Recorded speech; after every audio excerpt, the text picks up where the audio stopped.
of it as an unholy alliance in the ongoing struggle against opiate drug abuse, heroin and spice together. Right now in Manchester, officials with the fire department and A&E say they're seeing it, but only in small numbers. 'Twas the night before Christmas, and all through the city, the hoe bags and meatheads were out getting shitty, with the street people snuggled in soiled bedspreads, and one frozen junkie who was certainly dead.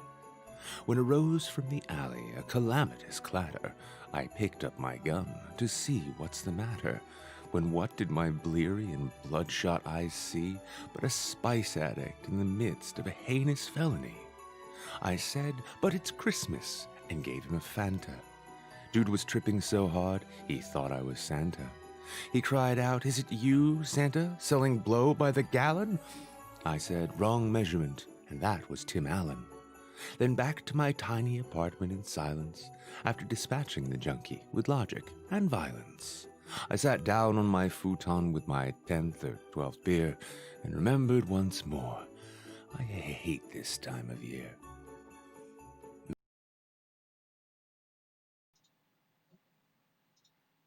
Oh, hello everyone. Welcome to the Merry Midweek Saints. It's a very merry time for us. You know me, I'm really big on the holidays. Can't get enough of them. Love them to death. Love it. Just love the holidays. Again, best time of year. Oh, Christ. So, welcome to the second stream, the first official show. It's midweek. Merry midweek to all of you. This lighting sucks. I'm gonna fix that. Y'all get a shot of my crotch. Maybe. Oh, nope, just my belly. I'm a big fat guy. Belly. Oh, wobbling in front of you. There we go. And it's a spotlight now. Oh, that's slightly better. Now you have to suffer. This very Merry Nixmas. Very Merry Nixmas, everyone. Merry Chrysler. Merry Happy Festivus. Oh God, yep, there we go. Oh yeah, so over on YouTube, where I am also now once again streaming. Welcome back, YouTube. We're back. I'm back.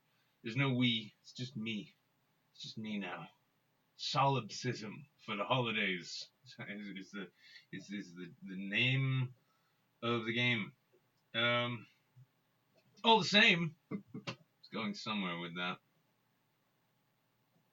Nope, it's gone. Never mind. Yeah, it's happy Festivus. Merry Festivus to all. I hope you actually did have a lovely Christmas season.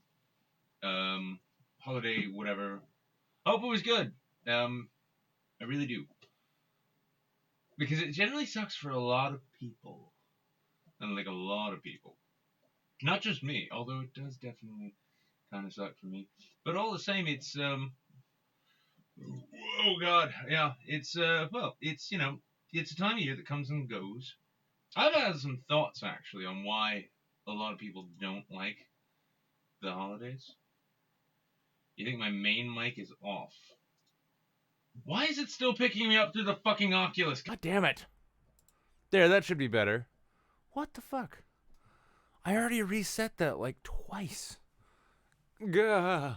So much to do. Ever since taking this show over all on my own, I've discovered, like, well, for one thing, I grossly underestimated and underappreciated the amount of work that went into the back-end production of the thing, which is why we don't have transition slides anymore, because I'm bad at it. But all that being the case, now we're once again live restreaming to both YouTube and Twitch. So welcome back, YouTube people. Happy to have you. Just a quick thought I realized, though, when it comes to Christmas, I think the reason a lot of people don't like it is the pressure. Now, on the one hand, if you've got good, healthy relationships with the people in your life, if you all get along well and things go well, yeah, it's just added pressure to be extra in touch with them and love them extra and show, for some reason, because Jesus' birthday, I guess, hey, It's Christmas. Listen, I know we get along really well and spend a lot of time during most of the year, but we're gonna do it extra now. And if there's one thing we know, it's just a wonderful, excellent idea across the fucking board, is to always lay it on thick in a time of high pressure with people you're already getting along with just fine. Now, on the alternate side, though, it's also a time which you're forced to, well, reach out to and really embrace people that you spend the rest of the year just ignoring. It's like, well, fuck, you know what? I was really happy not calling my Aunt Susan. But it's Christmas time, so apparently now we gotta fill each other in on all the shit that we didn't see on our Facebook feeds.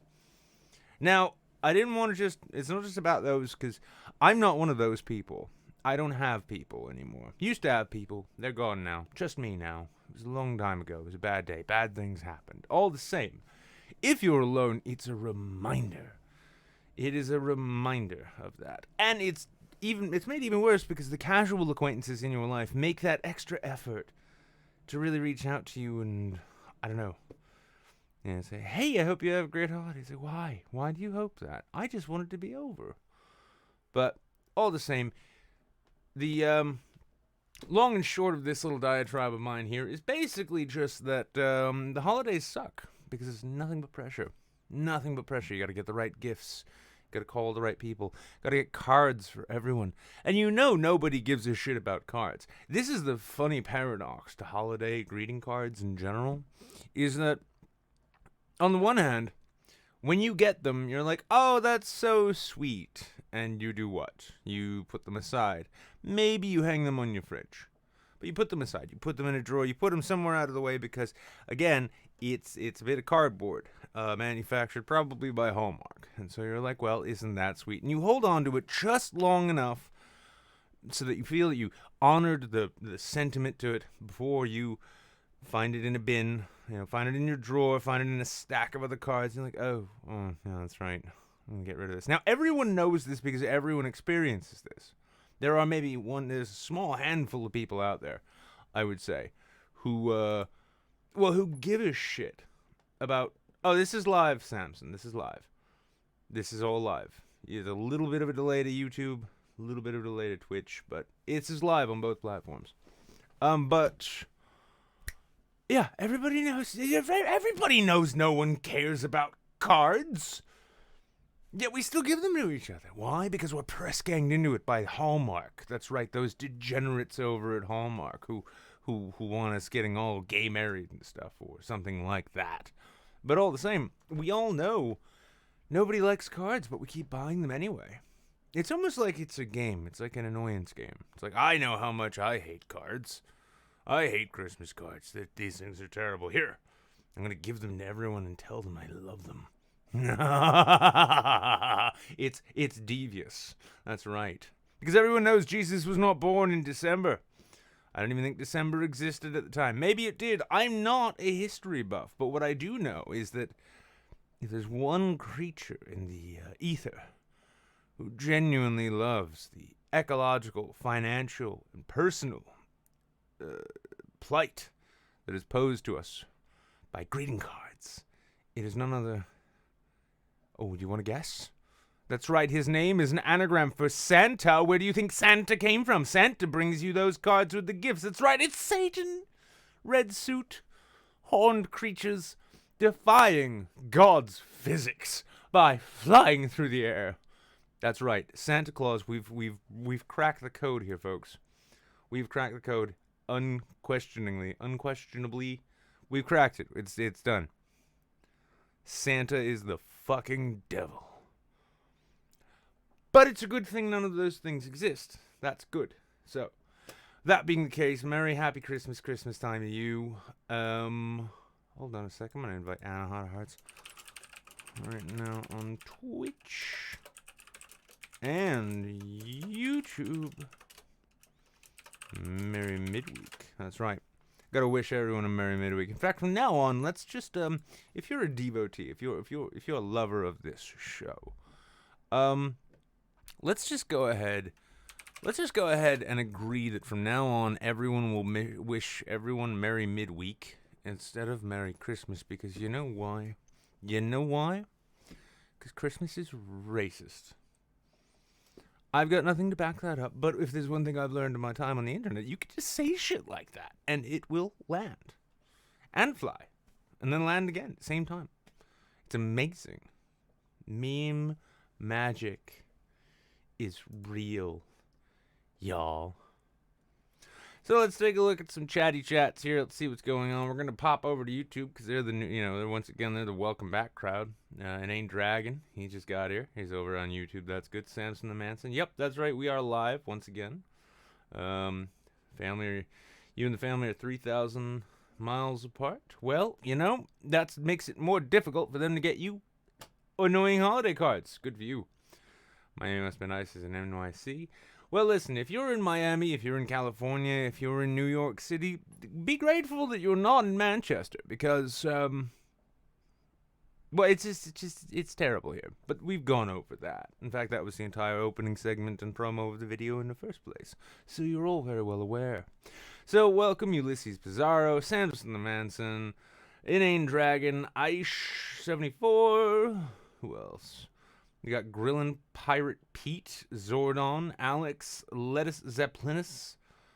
Yeah, Case. That's good. No, this is not bad. I like this. Okay, and over on Twitch, of course, we've got the normal crowd. Caffeine Tweaker. Hello, Steph. Just This Guy Man is here.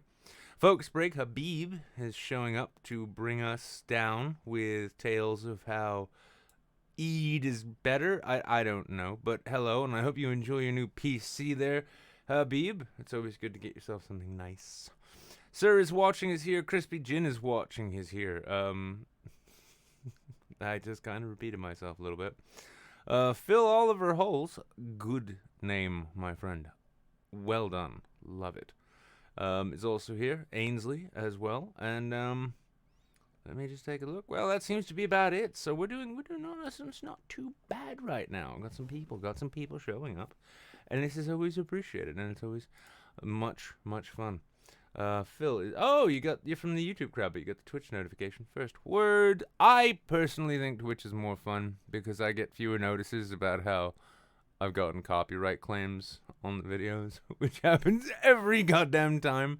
So much so that actually yesterday's solo Christmas Eve special is now blocked in certain countries. I'm really moving up in the world. Oh, well, only on YouTube, though. You can still catch it here on Twitch. Or if you're watching on YouTube, you can catch it over on Twitch. But either which way, welcome, everyone. Welcome, welcome, welcome. Let's look at some more odd news. Let's look at some more, just good, fun holiday stuff. A lot of people, people get ready for the holidays in different ways. It's important that we not judge, lest we be judged by Jesus. Especially on his birthday. Because the guy doesn't like getting older. He's like the rest of us. He's like, fuck this again. I'm going to take it out by sending some people to hell. And that's what he does. I know, I try to do the same thing. Except all of a sudden when I do it, it's a felony. But we do have some news. Let's find out what's going on. Let's pop across the pond, shall we? And listen to our Lady Sovereign's message of peace and tranquility. In perpetuity, henceforth and so on, brought to us by USA Today. And we're going to do that right now. Oh, look, it's the Queen. Hello, Queen. Let's listen to our Royal Sovereign's messages being, what's the word? Aggregated by USA Today. Very happy Queen we have there. She was very, very happy, we'll see. And may at times this year have felt quite bumpy, but small steps can... It was a very bumpy year, I would say. Very bumpy indeed. Bumpier than Boris Johnson's testicles. Make a world of difference. I'm sorry I said that, but now you all have to live with it.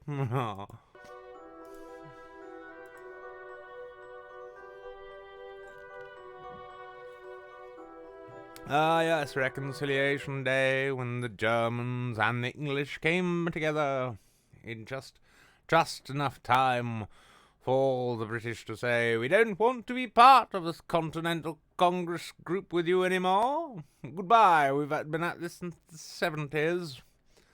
And now we will come together to celebrate the fact that we are no longer shooting at each other, but are instead now going to end up inevitably in a series of trade wars.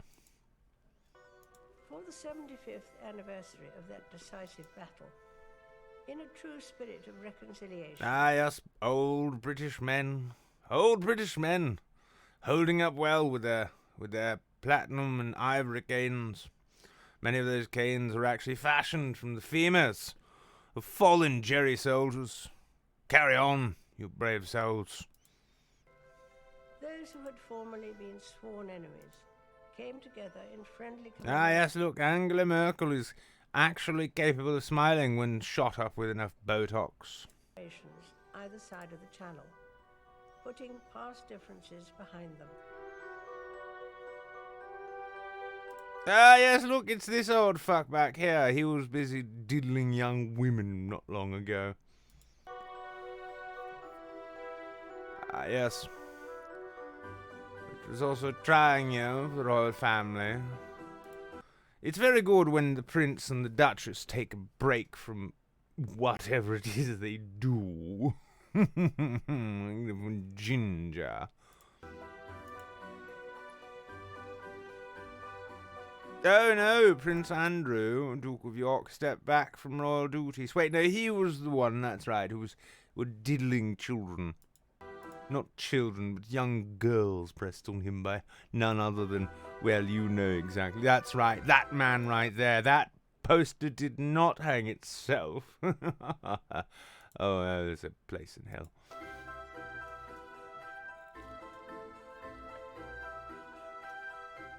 And as we all look forward to the start of a new decade, She's like, I will stay alive for yet another decade, so as to make Charles even more upset about the fact that he will never be king.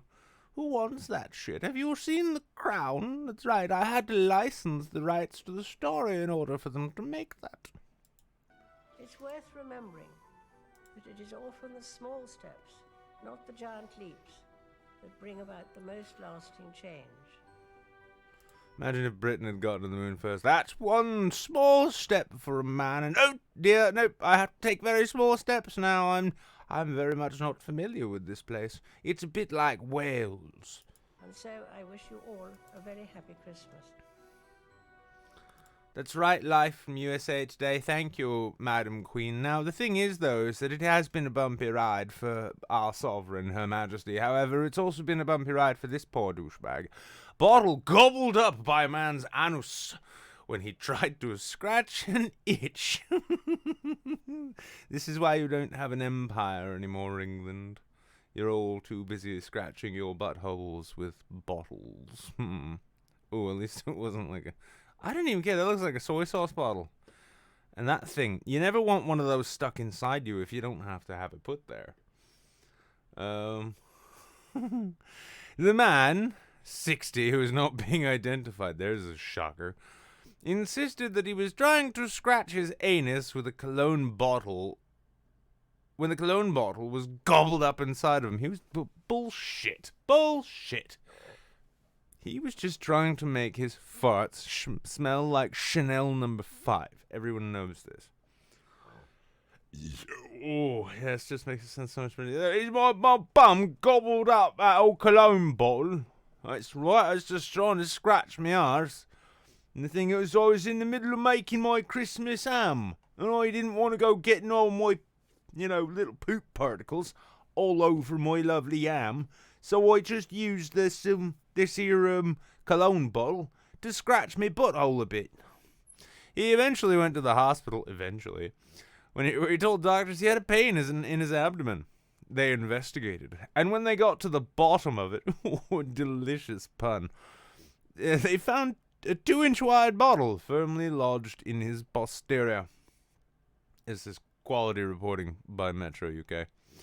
Gastroenterologist Dr. Lin Jun, who carried out the anal surgery, released pictures from the hospital in South China's Guangdong province. Oh, this is all in China. Oh, well, okay. As a warning to others not to do the same. That's what it looks like when it's inside of you. It's like, you become the fortune cookie, and the cologne becomes the fortune. See? Yes, quality and Metro. It's bound to be happening. Anyway, yeah, he got that whole thing up inside him. Had nothing to do with an odd kink he found. By the way, he deleted his browser history before going to the hospital, I'm relatively certain. A probe found the base of a 7-inch long Florida water cologne bottle around 2 inches inside his anus. I just need Florida water cologne. What to use Florida water for? Another holy grail is your Florida water. I'll have details on this soon. Little mama savage, making you bitches look. I look at these numbers and I say to myself, why do I even bother fucking trying on YouTube? It's a fucking waste. I have no idea. Hold on 1 sec, I'll be right with you.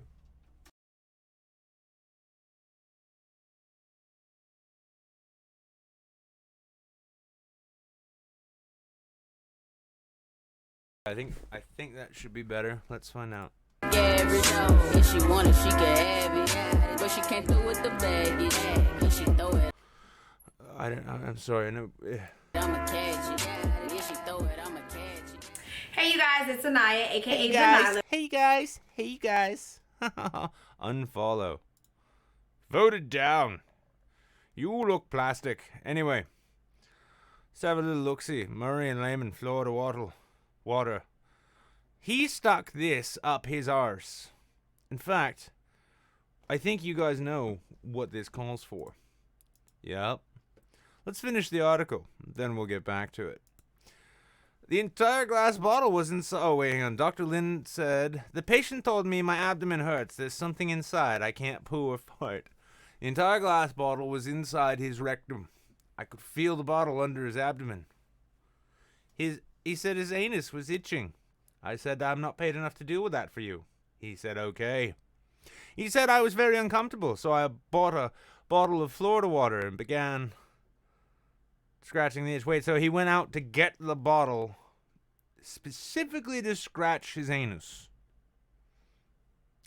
Press X to doubt, guys. Let me see it in the chat. Press X to doubt. Then the bottle accidentally went up his rectum. Whoopsie! How many times has that happened to you? You know, you go out and buy a bottle of cologne with for the explicit purpose of just using it to itch your butthole.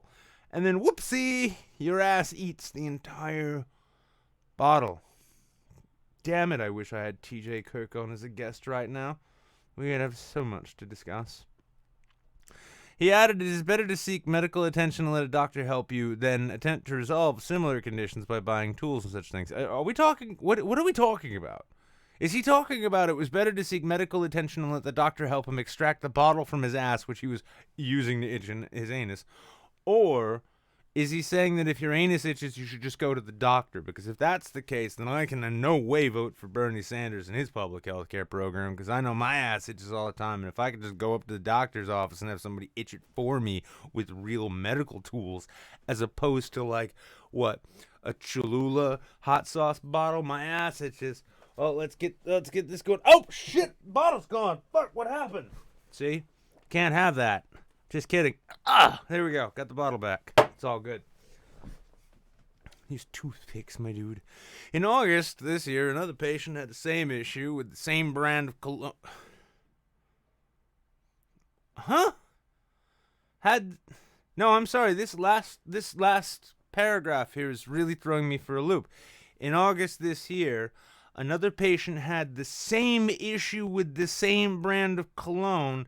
They had to be anesthetized from the waist down, and a metal wire was used to hook onto the bottle before it was pulled out.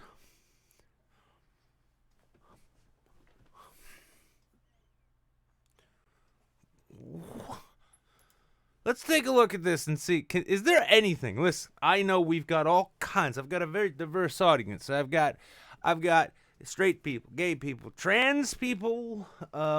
I've got people with itchy buttholes in the audience here. Let just anyone, please, Can any of you please explain to me why this keeps happening with Murray and Lehman Florida Water Cologne, which is apparently from New York, just to add to it.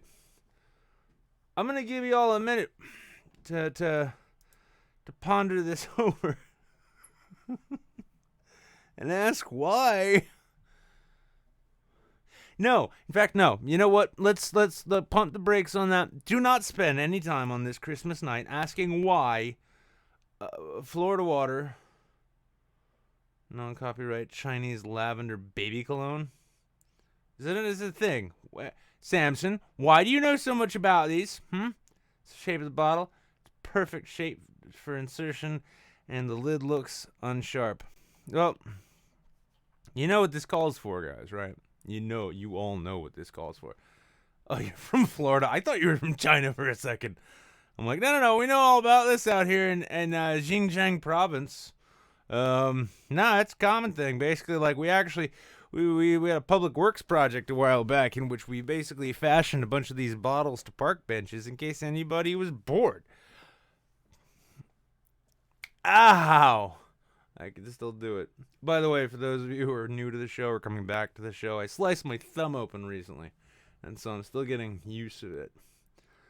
Clearly, I sliced it while I was trying to fish out a broken Florida water cologne bottle out of my butthole. Let's give this a review. Okay. Its scent was no. Afterwards, no. Value for the money. Can't get enough of these things in my butthole. And presentation, well, I don't know why when it came out, as we see here, same thing happened. Where's the label? Is the label still inside of him? Inquiring minds want to know. Wait, no, that's the next story. All right, let's give ourselves a, Let's take a little looky-loo. We're just going to go with a random ass image. Not too random. Random enough to make it worth my while. There we go. That's a good one. Okay, hang on. Just bear with me here, okay? It's all gonna be okay. I'll give you a little hint before I upload it. So you were hanging around throwing the pigskin with your boys the other day. Let's have a little looky-loo. Midweek images, where are you? Where's that shit? I'm not good at alphabets. Here we go. It's a Letterkenny picture. Yay! Most important thing to know.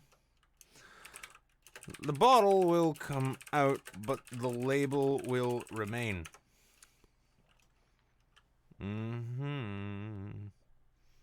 This label belongs to his body now. Wait, use the X-ray pic. Oh! Good job. Thank you, Steph. Yes! Yes! Save image as bottle in the butthole. For some reason, I have a weird feeling I'll be revisiting that image again or wondering why I have it in there. There we go. Beautiful. Thank you, Steph. Okay, bottle will come out, the label will remain. So, while I was vacationing in Hong Kong, why did I not trust myself? The other day, I found my trousers. I found my trousers were causing a bit of an itch, if you know what I mean. It's the sort of itch I used to scratch almost exclusively in public bathhouses and at Boy George concerts. Praise be upon him. Wait, hang on, is that how it goes? Praised be his name? What is it? Hang on. Anyway. / RIP. But, so I was quite naturally surprised to feel that.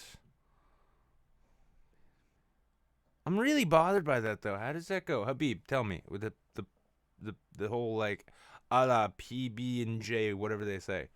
How does that go? What does it say? Yeah. Oh, no, Samson. This is actually me doing consumer advocacy review on the Florida water right now. What? Never mind. Anyway, so I was naturally surprised to feel that same itch, especially in a country that is, frankly, overrun by sad, lonely boys.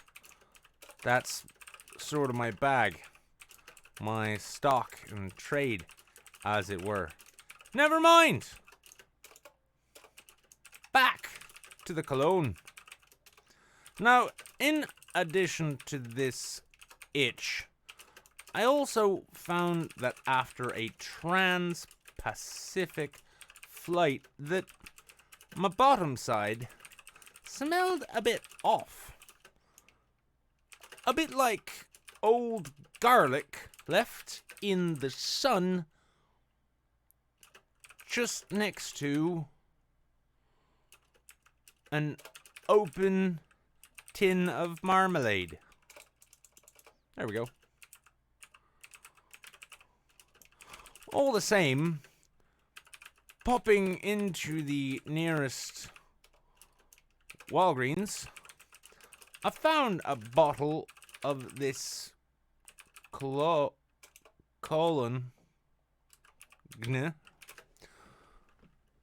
right there on the shelf. And yes, Habib, you have just actually inspired me a little bit. I will do the rest of this review in the voice of Shiogorath. And here we go! Which is basically just Tom Kenny doing the "Are you ready, kids?" thing. Are you ready, kids? Aye, aye, Captain. I'm gonna rip out your eyes and pour hot sauce up your nose. Anyway. Right there on the shelf. Looking at it, I couldn't help but think. Now that's a bottle that can scratch and itch. And I was right. However, little did I know that the human bumhole, has a natural taste for a natural appetite for Florida water cologne from New York. I never had this problem with the varieties from places like New Mexico or Juarez. Avoid the Juarez brand, though it's not really Florida water. It's really more just Alabama runoff. There we go. But surprise, surprise, when I put the real deal down near my balloon nut, my body just gobbled this whole bottle up like I was David frickin' Blaine or something. Can you imagine? Anyway, made the papers for my itchy, scratchy catastrophe. So you can read more about it here. And I'm just going to link to this stream.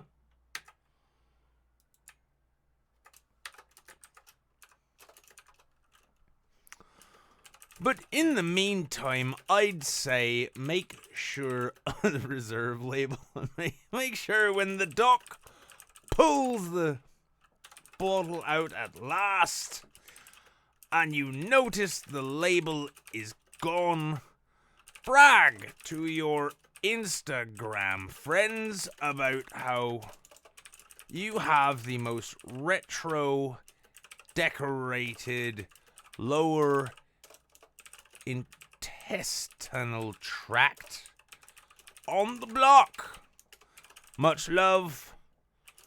Would totally buy this again, so long as I remain single and confused. And we're gonna post that shit. Am I still allowed to do these things? I'm starting to wonder. I'm gonna copy that.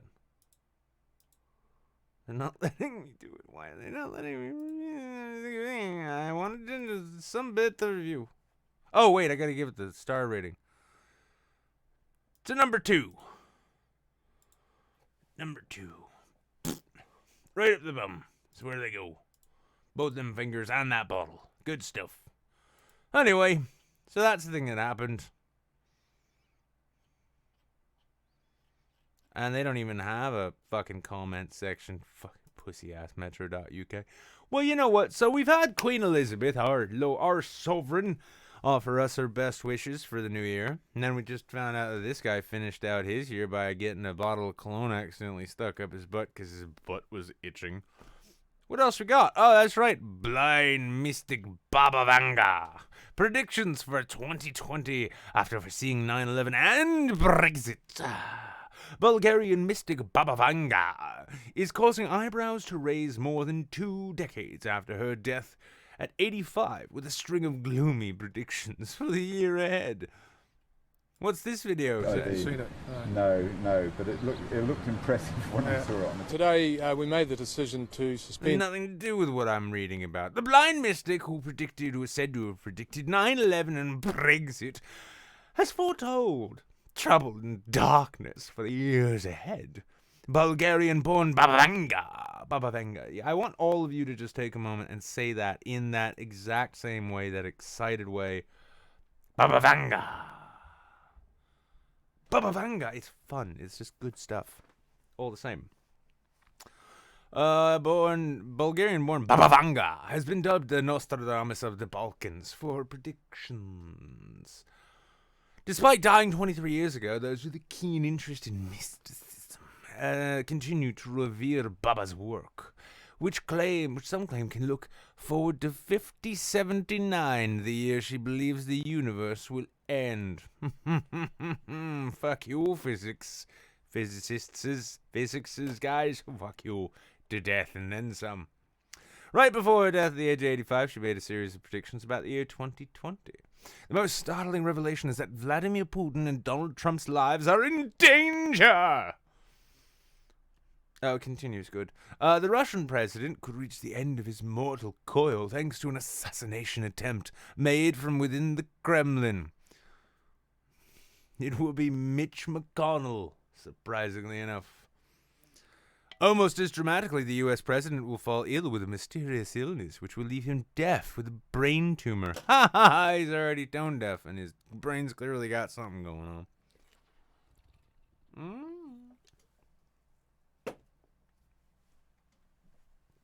This is important. Baba Vanga. Exactly, Samson. Those with long memories may remember Baba foretold that Putin and Trump's lives would be in danger last year, suggesting some kind of cosmic rollover. Whoopsie! Oh my god, I can't even see a calendar, let alone read one. You're gonna have to just take my word for it. Another recurrent theme in her predictions has been the destruction of Asia. Just all of Asia. Gone. Just Thanos snapped it into dust. And we'll call it climate change. Baba foresaw that a big wave will cover the shore and people will disappear underwater. No, they won't. They'll just drown. They don't disappear. Dumb old broad. In what some interpreted as the destruction of Thailand by a huge tsunami in 2004. Yeah, look, this tour for 2020 is pretty bleak. As more tsunamis and earthquakes scheduled to hit the continent. A meteorite is also predicted to fall on Russia. No one will notice because the quality of life will stay the same. Perhaps the most ominous prediction of the clairvoyant was that the European continent would reach, quote, the end of its existence at the hands of Muslim extremists. The Bulgarian suggested that extremists would use an arsenal of chemical weapons against Europeans. Supporters of Baba are keen to emphasize how spot on she's been with 85% accurate. 85% is not spot on. 85% is a decent game of horseshoes or darts. I'm just saying, I'm not a mathematician, but clearly neither are her fans. A phrase that regularly crops up in fan forums. According to babavanga.com, which we're going to in just a moment. The figure is drawn from research conducted by Professor Georgy Lozanov, a former director of the Bulgarian Institute of Suggestology. What? That's a thing? How do I get a job there? That's the Institute of Suggestology. The fuck is going on in Bulgaria? I just found the Church of Suggestology. Suggestology. It's like, is this the truth? Could be. Really could be. You should keep looking at it. It's a suggestion. Et nomini suggesto, et file, et wondrous about meus. There we go. Suggestions. Other point to her past successes that she had the foresight beyond typical human. Which is funny, because she didn't have eyeballs. So her regular sight wasn't there either. In 1989, she guessed. I almost said suggested. No. Guessed. No, wait, no, she didn't. She's foretold that America would be hit by 2 steel birds in a terror attack, in what was later reinterpreted as a reference to 9/11. Oh, fuck you, Alex Jones. You had some grandma competition along the way, haven't you, son? She said, horror, the American brothers will fall after being attacked by the steel birds. The wolves will be howling in a bush, and innocent blood will be gushing. Cool. I mean, I gotta say, like, whatever predictions, good or bad, might be, I imagine sitting and having a conversation and probably a few dozen shots of, I don't know, schnapps or something. Probably would have been a lot of fun. Baba's big breakthrough came through a year earlier, however, when she accurately predicted the sinking of the Russian submarine Kursk, which, wow, Russian submarines and Russian technology breaking and people dying. What the fuck? Before canceling Christmas. Who's canceling Christmas? It's Christmas now. You can't cancel Christmas. Listen, Christmas isn't Kevin Spacey, goddammit. In ordering a nuclear bunker, however, readers should know that some questions remain about Baba and her predictions. No shit. Some of which have been proved to be way off the mark, hence the 85% suggestology rating. You're welcome. By the way, never mind. Anyway, wait a second. That's not correct at all. Oh, wait, I can swap it. Alright, whatever. Anyway. Sorry. Her prophecy that Europe would cease to exist by 2016 was clearly wrong, despite Sargon of Akkad furiously smashing his face against his desk in the hopes of it being true. Unless seen through an incredibly generous Brexiteer lens. I had to. Baba's suggestion that the 1994 FIFA World Cup would be played between 2 teams beginning with the letter B was equally wrong. Bitches. The nuclear war penciled in for 2010 to 2014 also failed to materialize. Damn it! Perhaps more damning is the seemingly non-existent nature of her prophecies. What? While Baba may have spoken or written down her predictions in Bulgarian, no credible version is available to view. That's because they're all incredible. While Baba may have spoken, according to a 2012 Washington Post investigation, the few prophecies that can be tracked back to their origins appear to come from Russian social media. Fucking Russian hackers! Ugh! Everywhere I turn, these people trying to convince me of things that aren't true. When the Bulgarian newspaper paper 24 Chasa interviewed Baba's neighbors, they said she never had predicted 9/11, the sinking of the Kursk or big war. Regardless, her legacy could be cemented if some of her more unlikely supposed predictions come to pass. She foretold in 2013 the Earth's orbit would change. Makes sense, you know? In 2066, the U.S. will unleash a climate change weapon on Muslim-controlled Rome. Yeah, maybe that could happen, maybe. And in 2304, humans will discover time travel, going back to the year 2060 to hand over Rome to the Muslims there.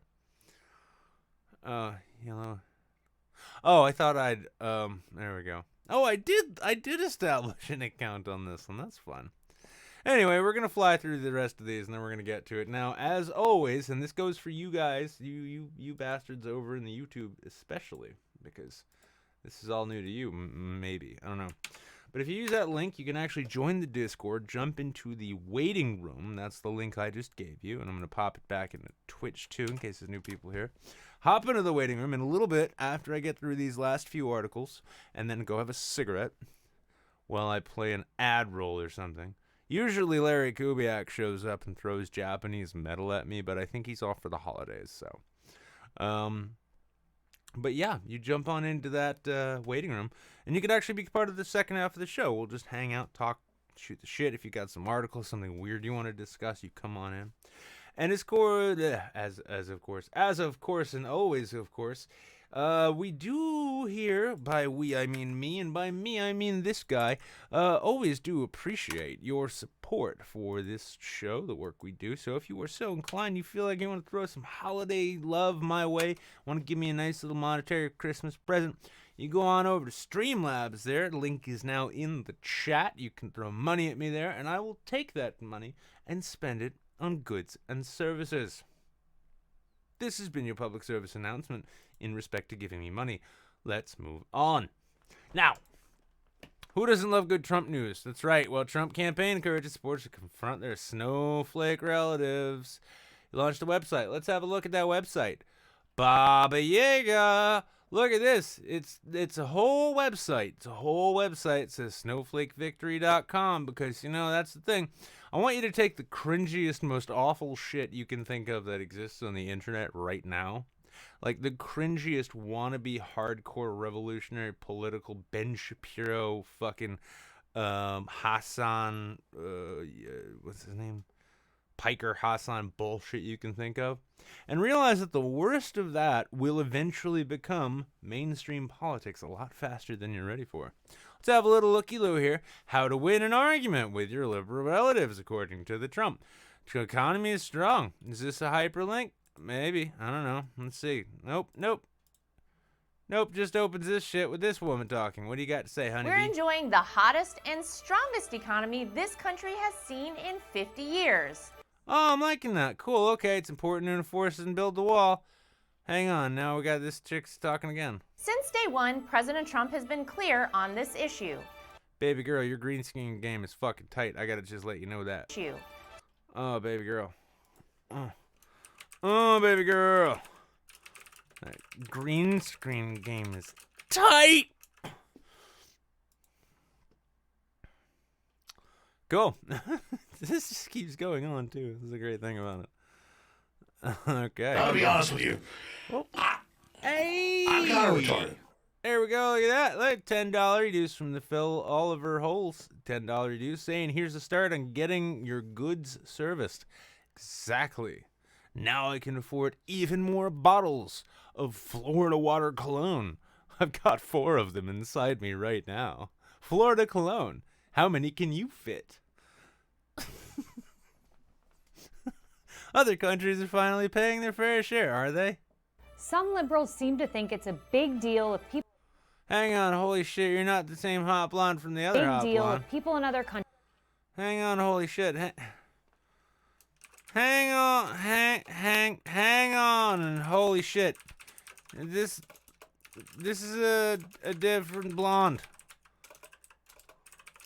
What happened to the other one? We were bonding. In that Hannibal Lecter sort of way. There we go.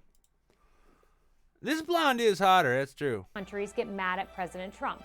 Look, Donald Trump wasn't elected president of the world. He was... It says you, bitch. He's improving trade deals, same blonde. Employer says, oh my god, this one's not even blonde. Democrats like to squawk a lot about... Holy shit, why did you dye your hair? Holy shit. Why did you dye your hair? I thought you were a communist all of a sudden. Damn it. Look at this. They keep fucking throwing me for loops like this. I don't know how I'm supposed to follow up. Let me guess. The next one's gonna be a fucking ginger, isn't it? Nope, that's the same one. How about this one? Oh my god, look at this. Americans are experiencing... No, you cannot see the manager. No, you cannot. There we're talking. yeah. These are all just AIs. These are all just bots. Okay, you cannot see the manager. You cannot see the manager. What's this one? Holy shit! No matter what the fake. Okay, I've been going down the list on this website, and I'm like, okay, listen. I've been going down the list on this website and checking out these videos, and my dick has been getting softer and softer. Until now, who is this slab of Alpha and Omega USDA approved man meat? And how do I find him on Grindr? Bang! Oh, there we go. What about Jeff Holiday? Damn Wendy's Baconator. Did he give himself food poisoning with fucking... I'm glad I didn't invite him on the show. I was going to invite him on the show tonight, and I just didn't know that he was going to... he's going to show up and be all food poisoned. Hey, holy shit. It's Pam from The Office. Holidays are... Wait a second. Wait, when did Pam from the... Nope, gotta capitalize it. The Office... become a fascist?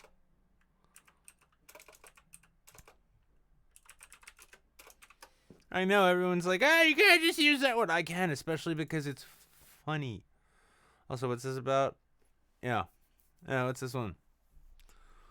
Holy shit. That's fucking incredible. This website is the best thing since LiveJournal. I can't tell what I want to do. Anyway, so that's the thing that they put out for the holidays. Happy holidays, everybody. When you're together with your relatives, make sure to have arguments about partisan politics. Everybody loves that.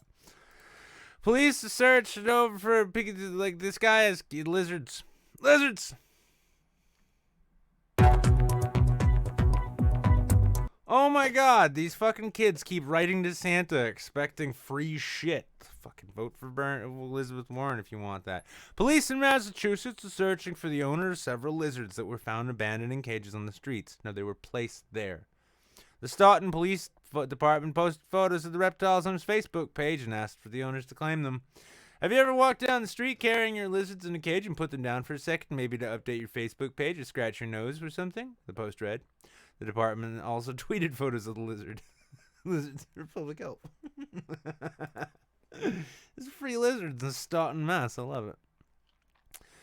If so, have you ever just continued your brisk walk and gotten to your destination and yelled, "Oh wait, my lizards! Where did I leave them last?" The department added. Well, if you have, you may be in luck because we have recovered these remarkably creepy yet shockingly majestic creatures. Come on, let's have a little looky-loo. These are some... Look at that lizard! And there's another... two lizards. And that he looks sad. Lizards are full of emotional, have you know. They're very emotional creatures. Alright, that's cool. Yeah, the department said that it received an overwhelming response, but that the owner has not been located as of Sunday. It asked them to call to explain why you left the lizards on the sidewalk. I wanted to tell you more, but we've been busy and we are just dragging. But keep checking in, and you could save it could save you 15% or more on car insurance. Hashtag Jad jokes. Read one tweet from the department. I'm gonna go and actually retweet this myself. That's a pretty good one. That's a good. Only 9 retweets. This is horrible. Wait, is this even real? Is this just real life, or is this just fantasy? Yep, they're reptiles being professionally cared for. Whoa, Steph. Steph's being left on the sidewalk. Watch, it's Carnival. This is how, by the way, if you ever wondered where cruise ships come from, that's right. They have sex just like everything else. And here's what it looks like when they do it. Video, man. Video.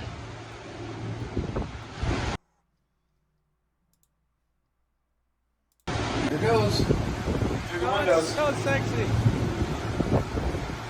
Kapla. Got the video? Yep. And he's gonna hit us next. Oh, he's hitting us.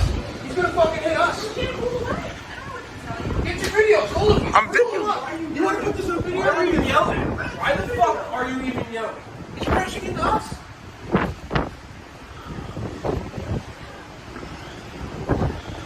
We're not getting out. We're safe right here. Don't fucking jump off. Fucking hit us.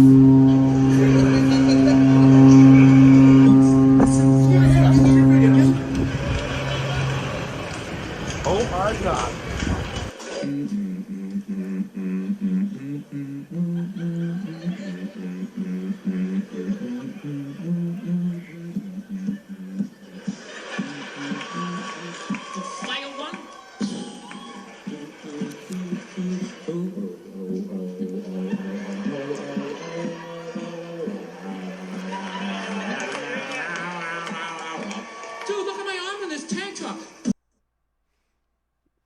That was Bill Burr's. That was Bill Burr's song. That's right.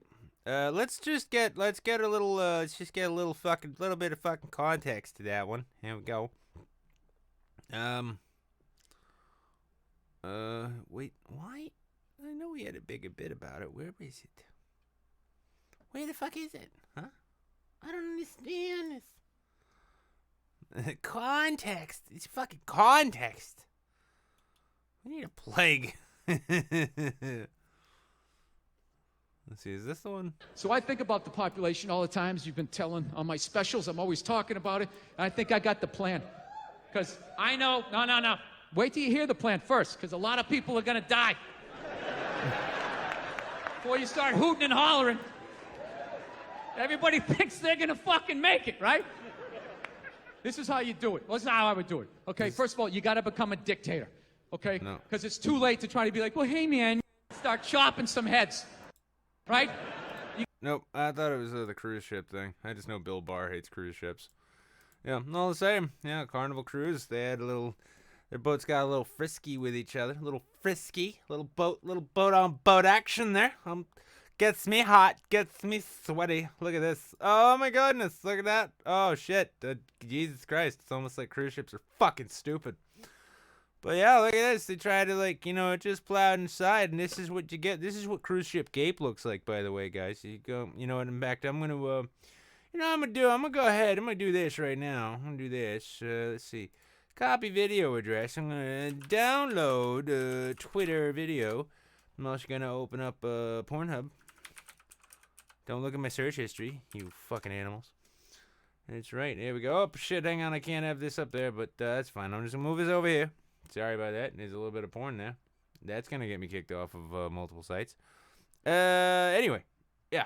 So what we're doing here, we're gonna just go ahead and we're just gonna gonna take ourselves a little bit of this here. There we go. Let's download this shit. That's a good 720. Video, man. Right. Here goes. Through the windows.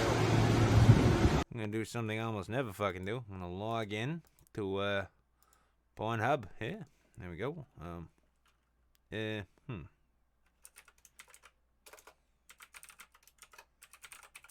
Okay. Hey, it worked. Cool, it worked. All right, cool. So what we're gonna do now is we're gonna upload this video. Bring back Pornhub here, real quick. There we go. Select the video to upload. That's my fucking plan. Let's see here. Cruise pawn. There we go.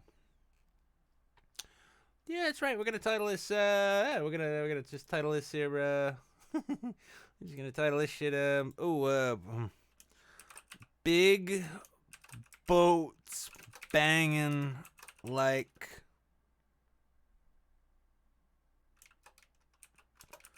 it's Brazzers. There we go. Let's see, orientation. This is clearly this is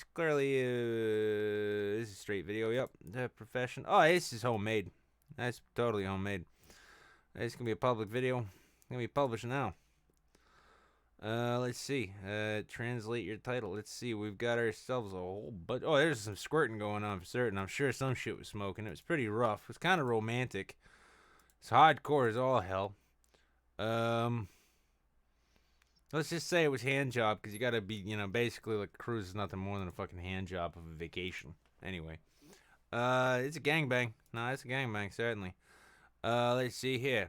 It's, well, it's got, it's a big ass. It's a big ass ship. It's a big ass ship. This is Pornhub Saints, by the way, Weaseful. If you go to Pornhub, you can look up a channel that is owned by this channel. And we've got this, and then we've got, like, some other weird shit. Anyway, let's see. It's, well, the captain was definitely a big dick. Oh, wait, no, that doesn't count. It's clearly, why the fuck is Italian a thing? Let's just click Italian. Nope, can't. It's not mature. Wait, can I not choose anything anymore? Too many tags? Cosplay? No. Amateur? No. Okay, cool. Is it celebrity? No. Oh, maximum 8 categories. It's fine. Boat. Boat sex. Sex on a boat. Yeah, it's good. Anyway. Carnival. Cruise lines. There we go. Carnival Cruise Lines. And we're going to save that. That's right. Look at this. Yeah, waiting room is fucking busy today. Holy shit. If only that was translating to monetary fucking donations there, you filthy animals. Anyway. Hey, look, it's updated. Let me take a little look here. What we got here? Oh, that's right. So, look, this is... Holy shit. We've gotten 17,000 views on this thing where we just titled this Nancy Pelosi Naked on a Table. And this is what happens. Chỗ này người ta mới thấy được. Con này là con gì đây không biết luôn, cái gì ơi. Yeah, 17,000 views on that. That's pretty good. Oh yeah, and then we got this one. Generous twink makes Tourette's guy come hard. What's this in here we got? Come on, test. Oh! Shit! Motherfucker! Cunt! It's not so bad. I saw his muscles move. All right, so everybody. There's your twink, by the way. Okay. It's okay? It's fine. Okay, you ready? Are you sure? Yeah. No! Oh my god! Oh my god! All right. You want another one, Greg? Please. It wasn't the shock. I just remember I left my keys upstairs. Each one of you will put one on, and I'll give either one of you the other controller, and you can do it to each other. You don't want to do that. Sorry, guys. Yeah. It's sick. Anyway, I'm glad we did that. That was important. That was good. Going through the stages of grief and loss of holiday tradition. Well, all right then. So what we are gonna do now? That's right. I'm gonna take a short break here. I'm gonna run a. Can I only run 60-second ads now? Fuck, that sucks. I'm gonna run a 60-second ad for Twitch, and then I'm going to play this Ben Shapiro video for the rest of you. Well, I won't play all 7 minutes of it. I am just going to have a smoke, but I don't want to leave you with nothing to watch. So here we go. No, that's not the one. Hey, it's the one. Here we go. Just play it. And I'll be right back. Did we get a new table? Yeah, it's a new desk. We got a new table. Why did we get a new table? Well, I didn't think you liked the old one. You were always glaring at it. I was glaring at it, and so you just thought I didn't like it. I guess. No, you don't understand. I'm not glaring. No, I'm just. It's my stature. You see, at my height, everything in the world, you have to look up at it. But I'm not gonna strain my neck going like this. So I have to look out from under my eyebrows. It's like a small dog. So of course it looks like I'm glaring. I guess should I get the saw then? Well, I don't know. It makes me feel even shorter than I really am, and I don't really like this feeling. And granted, facts don't care about my feelings, but neither does this fucking table. Can we change the fucking table, please? Okay.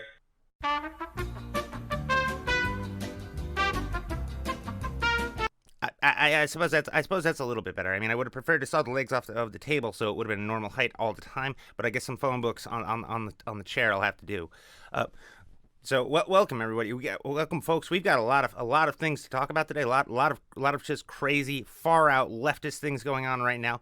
I think of course we're gonna have to start. We're gonna have to start with this, the Hallmark controversy. Of course, the Hallmark. It's a network. It's a mainstream media network, but one of the few who actually holds to Western traditional values, Christian values. They came under heavy fire recently for running an ad about a wedding planning company. Apparently, they specialize only in gay marriage, gay weddings, leftist sodomites and the like. This was an ad featuring two lesbians. Now, as we can see here, the ad in question.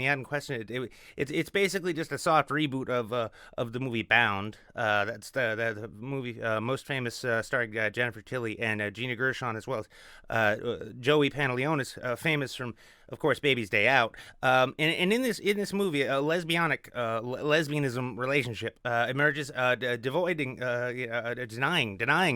Mr. Pantoliano of a good traditional family. It's just driving home this narrative. Now, while I disagree fundamentally with all things homosexual, finding them the end of America, I can't help but see, as a capitalist, I can see it. I can see why why they decided to do this. Because think about it this way: who in the world cares about greeting cards? Really, who cares about greeting cards? Women. That's who. And what are lesbians if not women? And what are women if not just ovaries? They have eggs. They have eggs and boobs. I know this is just facts. These are just facts. My wife is a doctor. She's even a woman herself. I've asked her in the past if she ever considered being a lesbian. She said sometimes in college she thought about it, but then decided marrying me would just be splitting the difference anyway. But with this Hallmark ad, we can see, of course, when it comes to gay marriage, especially lesbian weddings, how many greeting cards is Hallmark really going to sell? It's a really smart move on their part, even if they are adding to the overall degeneracy that is destroying America and feeding the radical left. And now, folks, moving on to yet another equally pressing story. We of course we've got to talk about these debates. We've got to talk about these debates. Now, this was a fiery one with all the socialists lined up shoulder to shoulder with each other on the stage. And then Mayor Pete, famously known as Dewey from Malcolm in the Middle, lashed out at Elizabeth Warren, who then turned around and lashed out back, pointing at a high-dollar fundraiser in a wine cave, a billionaire's wine cave. Now, you might be thinking to yourself, wow, this is the definition of champagne socialism, and you wouldn't be wrong. You wouldn't be far from the truth, but not quite. That's not quite the facts. That's not quite the logic there. In truth, these are more actually Cabernet communists. These are Cabernet communists up in the Napa Valley. It's a known Cossack Trotskyist haven for communists who really enjoy a nice red blend sometimes. But it was during this debate that Elizabeth Warren was then accused herself of doing high dollar fundraisers, just proving once and for all that all of these communists running to unseat President Trump, they really just want to do nothing more than kick back in sex dungeons, sipping sangria all day long, and that if you get enough money together, you can pay Elizabeth Warren to use her robot hook to take a beer bottle cap off.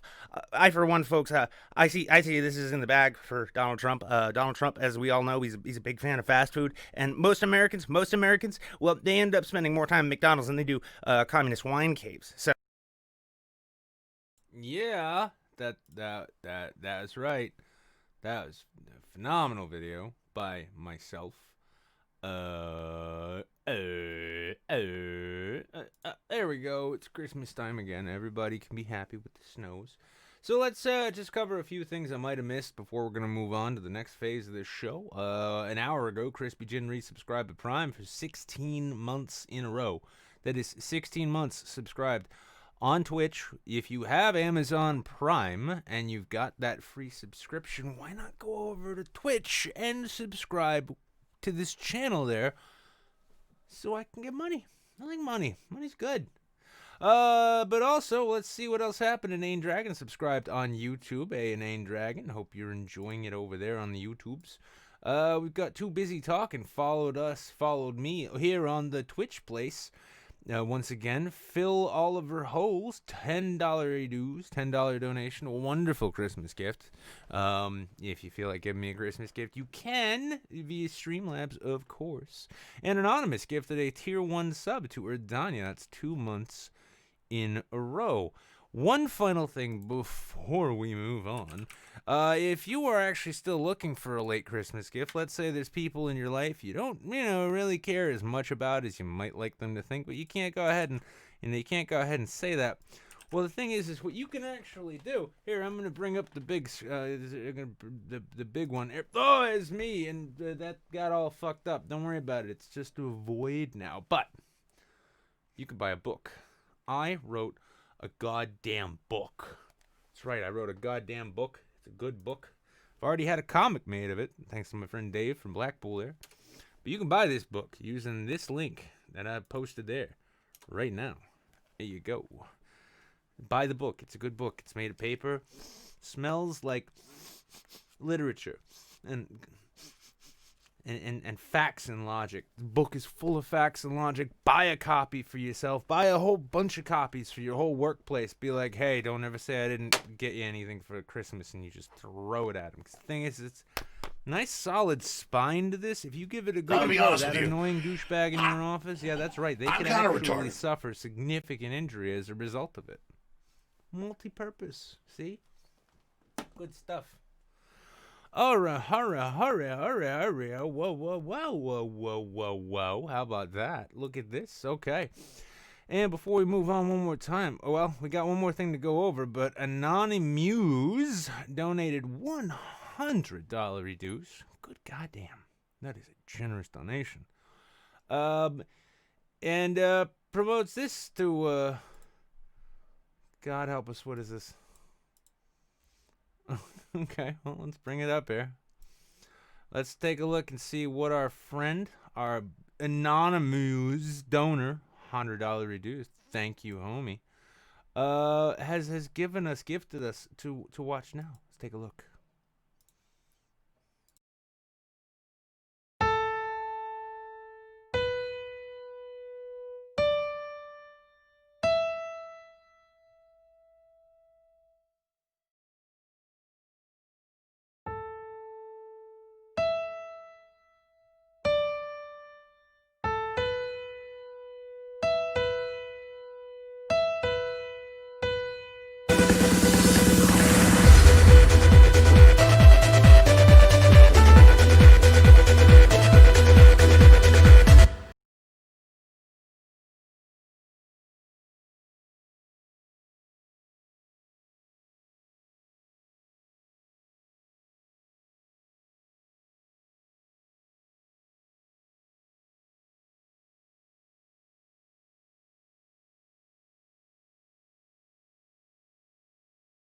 Whoops, sorry, I muted my mic. That was wonderful, though. That was perfection. That was beautiful. I'm just sorry. I'm so feigning a little bit. I'm feigning a bit. You gotta understand. Sometimes feignings happen. So feignings happen. They happen.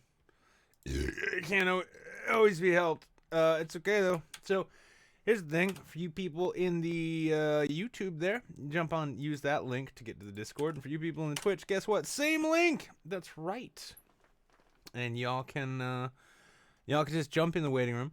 Got 5 people waiting right now. Let's get you going with the random number generator. Gonna get that random number generated. Random number generator, always my trusty companion. 1 out of 5. How many is in 5? What's it gonna be? Who's gonna be first? Well, it's none other than my good friend Steph, caffeine tweaker, the tweaker of caffeines. Gotta adjust the headphones. What's happening, Steph? You're still muted. Not helpful. Not helpful. There we go. Hey. I'm great at this. I wasn't kidding about the bronchitis thing either. Like, I sound like I have. I'll be honest with you. Oh, I'm kind of retarded. Okay. Yeah. Hold on. Yeah, I figured I would just come on, wish you a Merry Christmas. Say what's up. Well, I appreciate that. We've got our. Oh, sorry, Merry Saintsmas or whatever it was, because I'll be honest with you. I remembered. Say. I'm kind of retarded. Yeah, we're gonna have actually 3 more of these. 3 more of these. I don't know if you can hear them, but the Alex Jones thing. The notification. I'll be honest with you. I actually can't hear them, so that's working out. I'm kind of retarded. What? Oh, hang on a second. That's main story. That's not what I need. I'll be honest with you.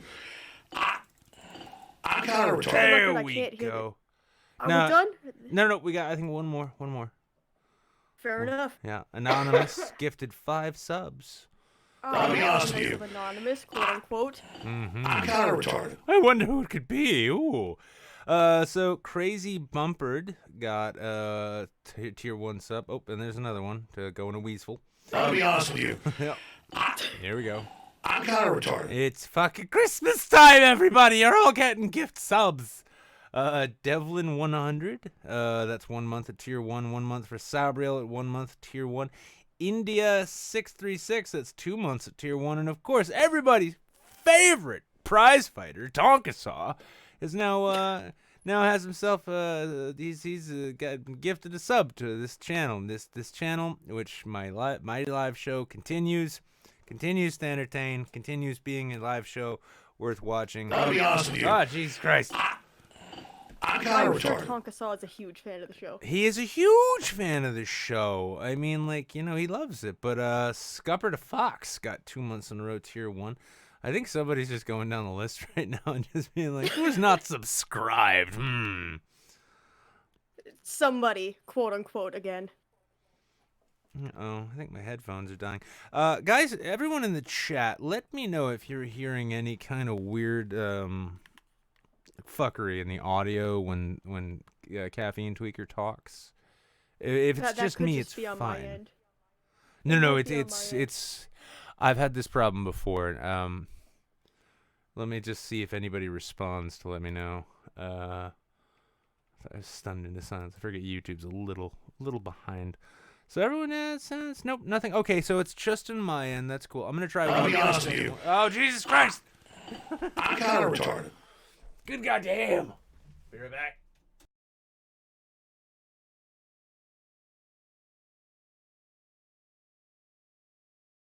back. Wait, hang on. Wait, yeah, no, good. Yeah, I just had to reset my my Tascam there. Yep, and so now, yes, I did. It sounds so much better. Yep, so Perfect. Now Pronia Paranoia. 2 months in a row at tier 1. Hallelujah. Yep, there we go. Cool. Yeah, and nobody else was hearing anything weird. It was just me, but it did get annoying because it was like you were speaking through a fan that was made of the Matrix or something. A fan made of fans. There we go. Fan made of fans. Oh, God, I could just picture it now. It's just a bunch of people strapped to like this center spinning hub, screaming for the sweet release of death to take them off of their desk fan existence. yet it cannot hear them. That's about where I'm at now. Yeah. I've had this cough for like 2 weeks, so. Oh, I thought you were getting gonna. to that point. Well, so I mean, outside of the cough, are you enjoying your holidays? Is it a good time? Oh, it's just Wednesday for me, honestly. Mm. I've kind of in the same boat as you, where I'm just like, no, let's not. You see, the trick is first, if you want the holidays to mean something, you have to have kids. And then if you want to really feel bad, you need those kids to go and prefer to spend the holidays with other people who like the holidays more than you. Then you can sit around feeling alone. And that's great. Yeah, I think I'll pass on that. I'm more a New Year's type person, because that's more a friend-centric holiday. So I can drink with friends and then not be bothered. Jesus Christ, it's happening again. Why is it happening again? Is it? Maybe it is on my end. No. Listen, it seriously is not on your end. It is strictly on my end. I'm giving you an out, man. Just blame it on me. It's fine. No, listen. I mean, listen. I'm a Jew in the Christmas season. Guilt is all we have, okay? Like, don't take this away from me. Don't take this away. I need this. I need it. Fine, you know.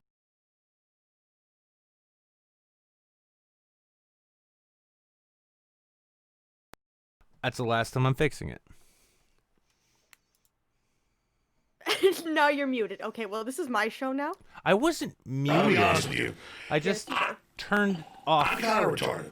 Well, I can even show y'all. So, like, this is my audio mixer. And I'm not sure what the problem with it is, but I've had, like, it's happened a couple times. It's not a big deal.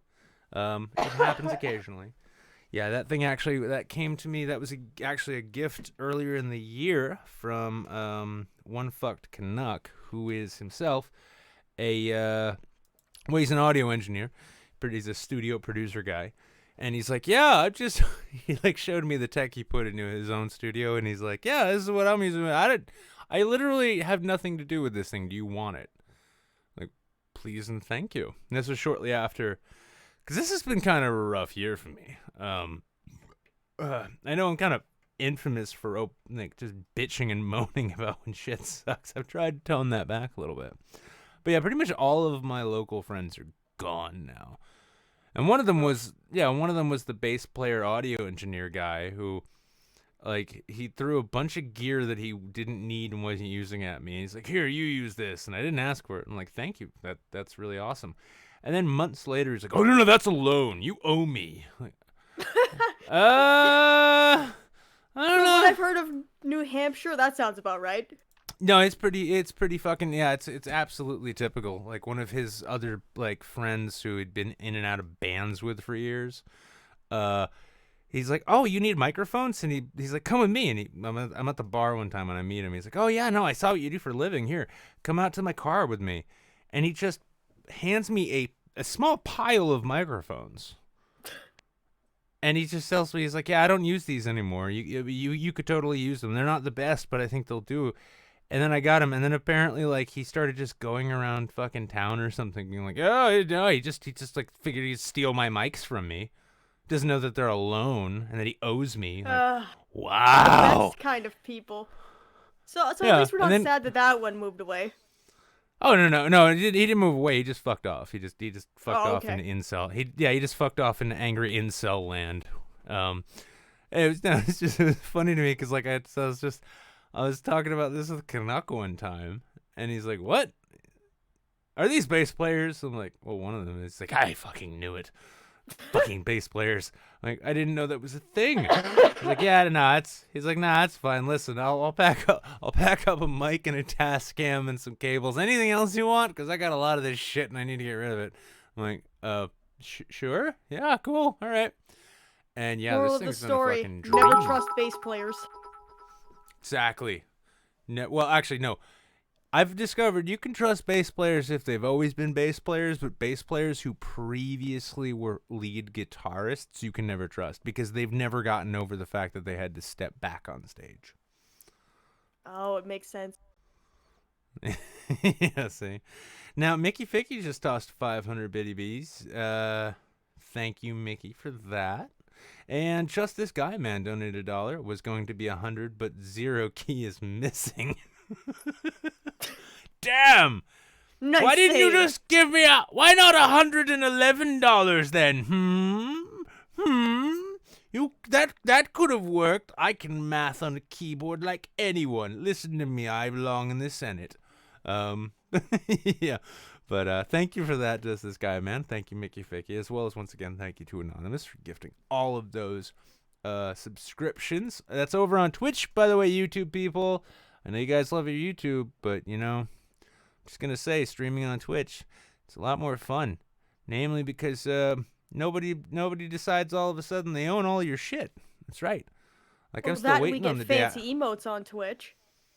Yeah, you get fancy emotes. You'll get a whole bunch of emotes once I figure out how to make them. By the way, Steph, I'd love it if you just made me some emotes because you're such a talented artist and I have no idea what I'm doing.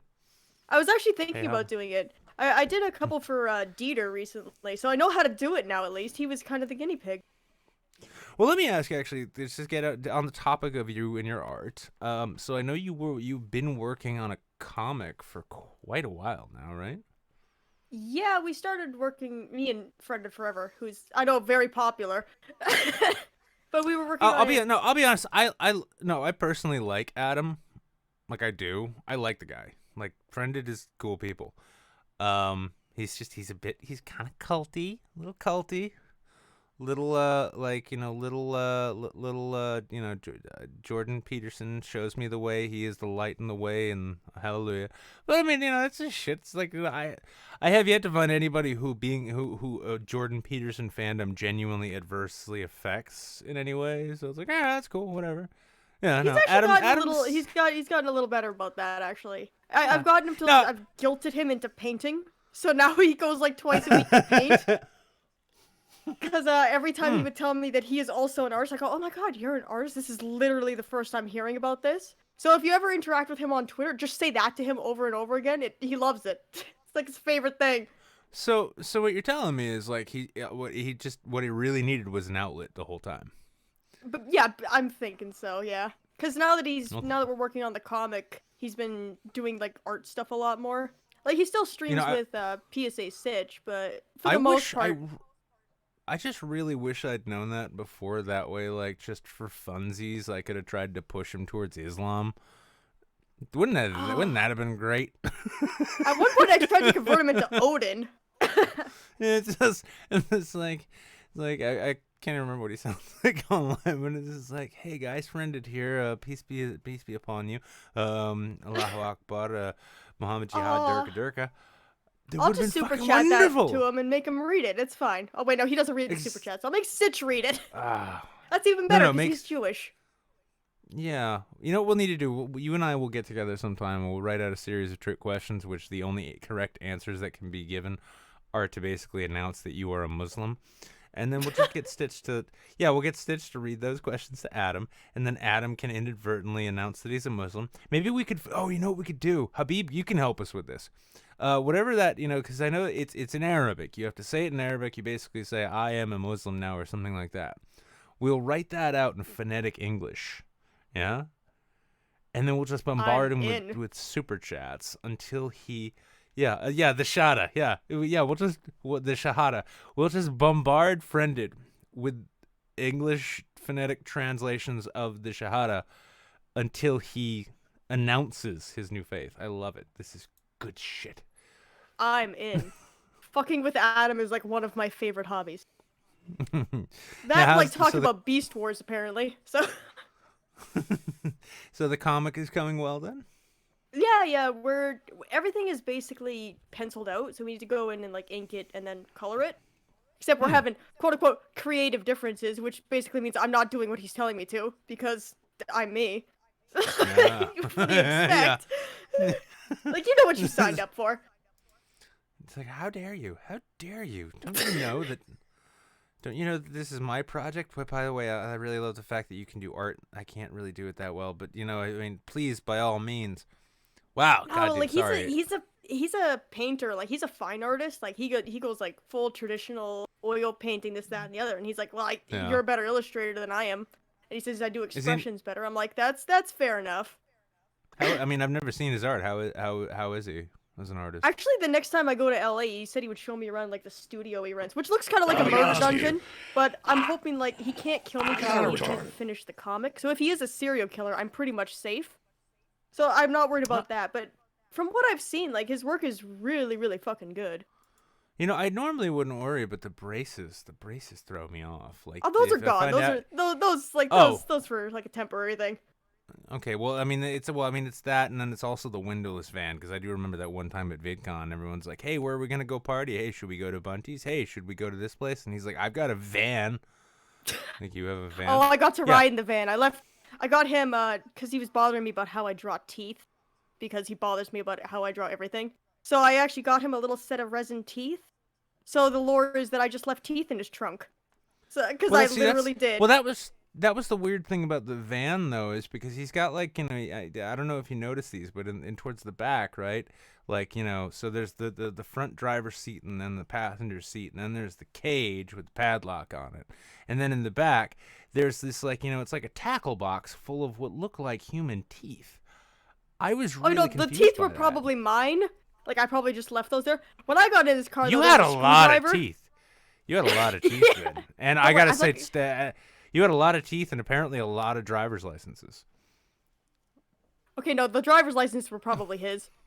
But when I got in the back seat there was a rope and a screwdriver. I'm like, oh, so I was right, you are just a serial killer. He's like, oh yeah, make sure to get your fingerprints all over that for me. I'm like, oh yeah, no problem. Leaving the country in a couple days, they'll never find me. I'm so happy. Well, I mean, you genuinely confused the shit out of me just now, because when you picked up on that bit, I thought you were like, no, I saw the van, and I'm like, oh, that was supposed to be a joke. He has a van.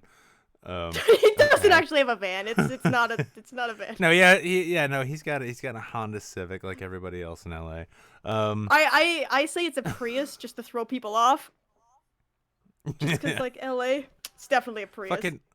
So just real quick, yeah, Erdanya decided to donate $1.99. Need to round this off just right. Thank you, Erdanya. It's not quite $2, but you know, what can you do? It's close to $2. Yeah, I don't think I'll be going back to LA anytime, well, at least not for VidCon, or if I can help it, ever again for a while, because I really don't like LA. Except the food. Yeah, the food like, is great. My sister actually lives down there.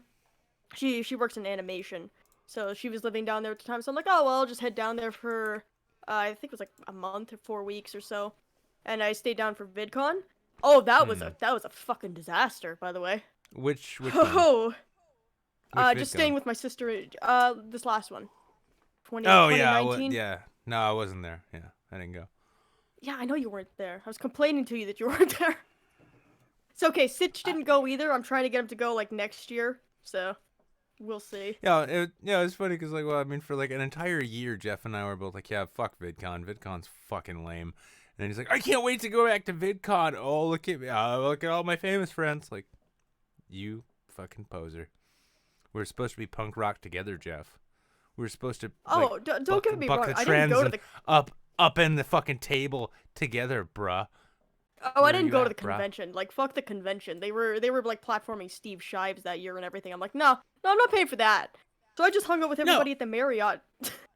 Yep. No, that's how it happens. You go to the my thing was too like the first year I went there, it was nothing but well, for one thing, Dragon in the West, Dan kept showing up. First year I showed up, he just gave me all of these edibles and like medical grade rollies, like medical grade joints. And the thing is, I love weed, but I don't smoke weed like I used to when I was young. So I am lightweight status of the worst order these days. And I even still remember, like, I was sitting in the audience when Anita Sarkeesian and Francesca Ramsey were talking, and I was sitting next to Dr. Randomercam. And it was early-ish in the morning. I'd gotten my coffee in me, and I'm like, all right, we're all going to attend these panels because culture war things. Hey! And then I'm like, you know what? I'm gonna eat just a little bit of this cookie. I'm gonna eat a little bit of this cookie before I go into this thing. And I'm sitting there in this darkened audience in what feels like a fucking aircraft hangar, listening to Anita Sarkeesian talk about how her vagina tentacles shouldn't be a net negative in the media world. And I'm just immediately, it was like, I am way too high for this. I cannot deal with, nope. I'm like, Mike, I need to move. He's like, what, is everything okay? I'm like, no, I'm just way too high for Anita Sarkeesian right now. And I get outside, and that's when I saw Shoe on Head, like, pacing around in, like, a mini skirt and heels, like, obsessively checking her phone, looking like a lost dog, like hoping its owner will show up again. And then I found out, I guess Greg was inside, so that was that. And I'm like, well, that's comedic. That's fun. Anyway, no. To be fair, like being high while looking at Shu is better than being high while looking at Anita. Oh, absolutely. No, I mean, like, listen, I've got a lot of criticisms of Shu and Head, like, like vapid commentary without, like, a bona fide base of information, probably next to no real education. Why the fuck are people listening to what effectively looks like a 19-year-old girl opine about American politics when she's fixing to move to Canada anyway? That's a long whole thing. That had nothing to do with it. I'm high off my tits. She's looking at me like I'm like some fucking homeless guy who's fixing to rob her or something. And I'm just like, I gotta say, now I know why California legalized marijuana, because fuck California. I need to be high to deal with this fucking place. Yeah. Being down there was for a month was an adventure. I'll put it like that. You see, that's I think, bro. Now, if I'd have gotten my first excursion to somewhere interesting, let's say somewhere fantastic and cosmopolitan. Out of New England, right? So you take a New Englander, you put them in New York. They're like, wow, this is like a big Boston, which is slightly less rude and better food. Cool. You throw me you throw me in L.A. in that context, I'd be like, whoa, this place is fucking crazy. All this stuff going on. I need a car to get everywhere. Okay, I'll deal with that.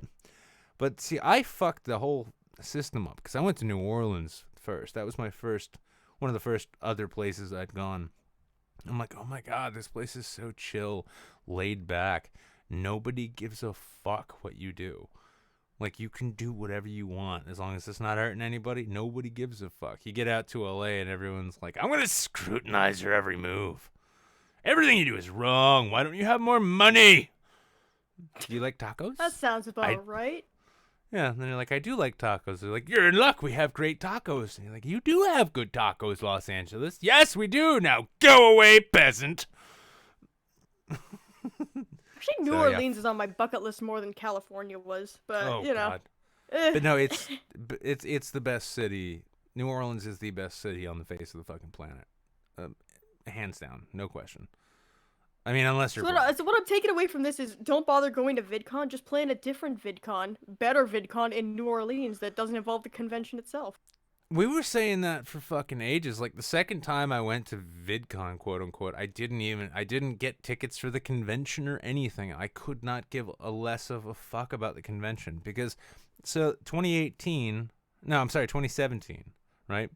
The big thing was it was still hot culture war time. Hey, it's the Sargons here, and the Warskis are cool, man. And, it's Rucka Ollie's here, cool. And I do like Rucka. But, no, I mean, it was like culture wars. The fuck SJWs, man. We're here to show the flag. And all those photos of people giving the OK sign with the Kakistan flag that Jeff is featured prominently in, and I somehow managed to not be seen. And I'm like Neo dodging these bullets.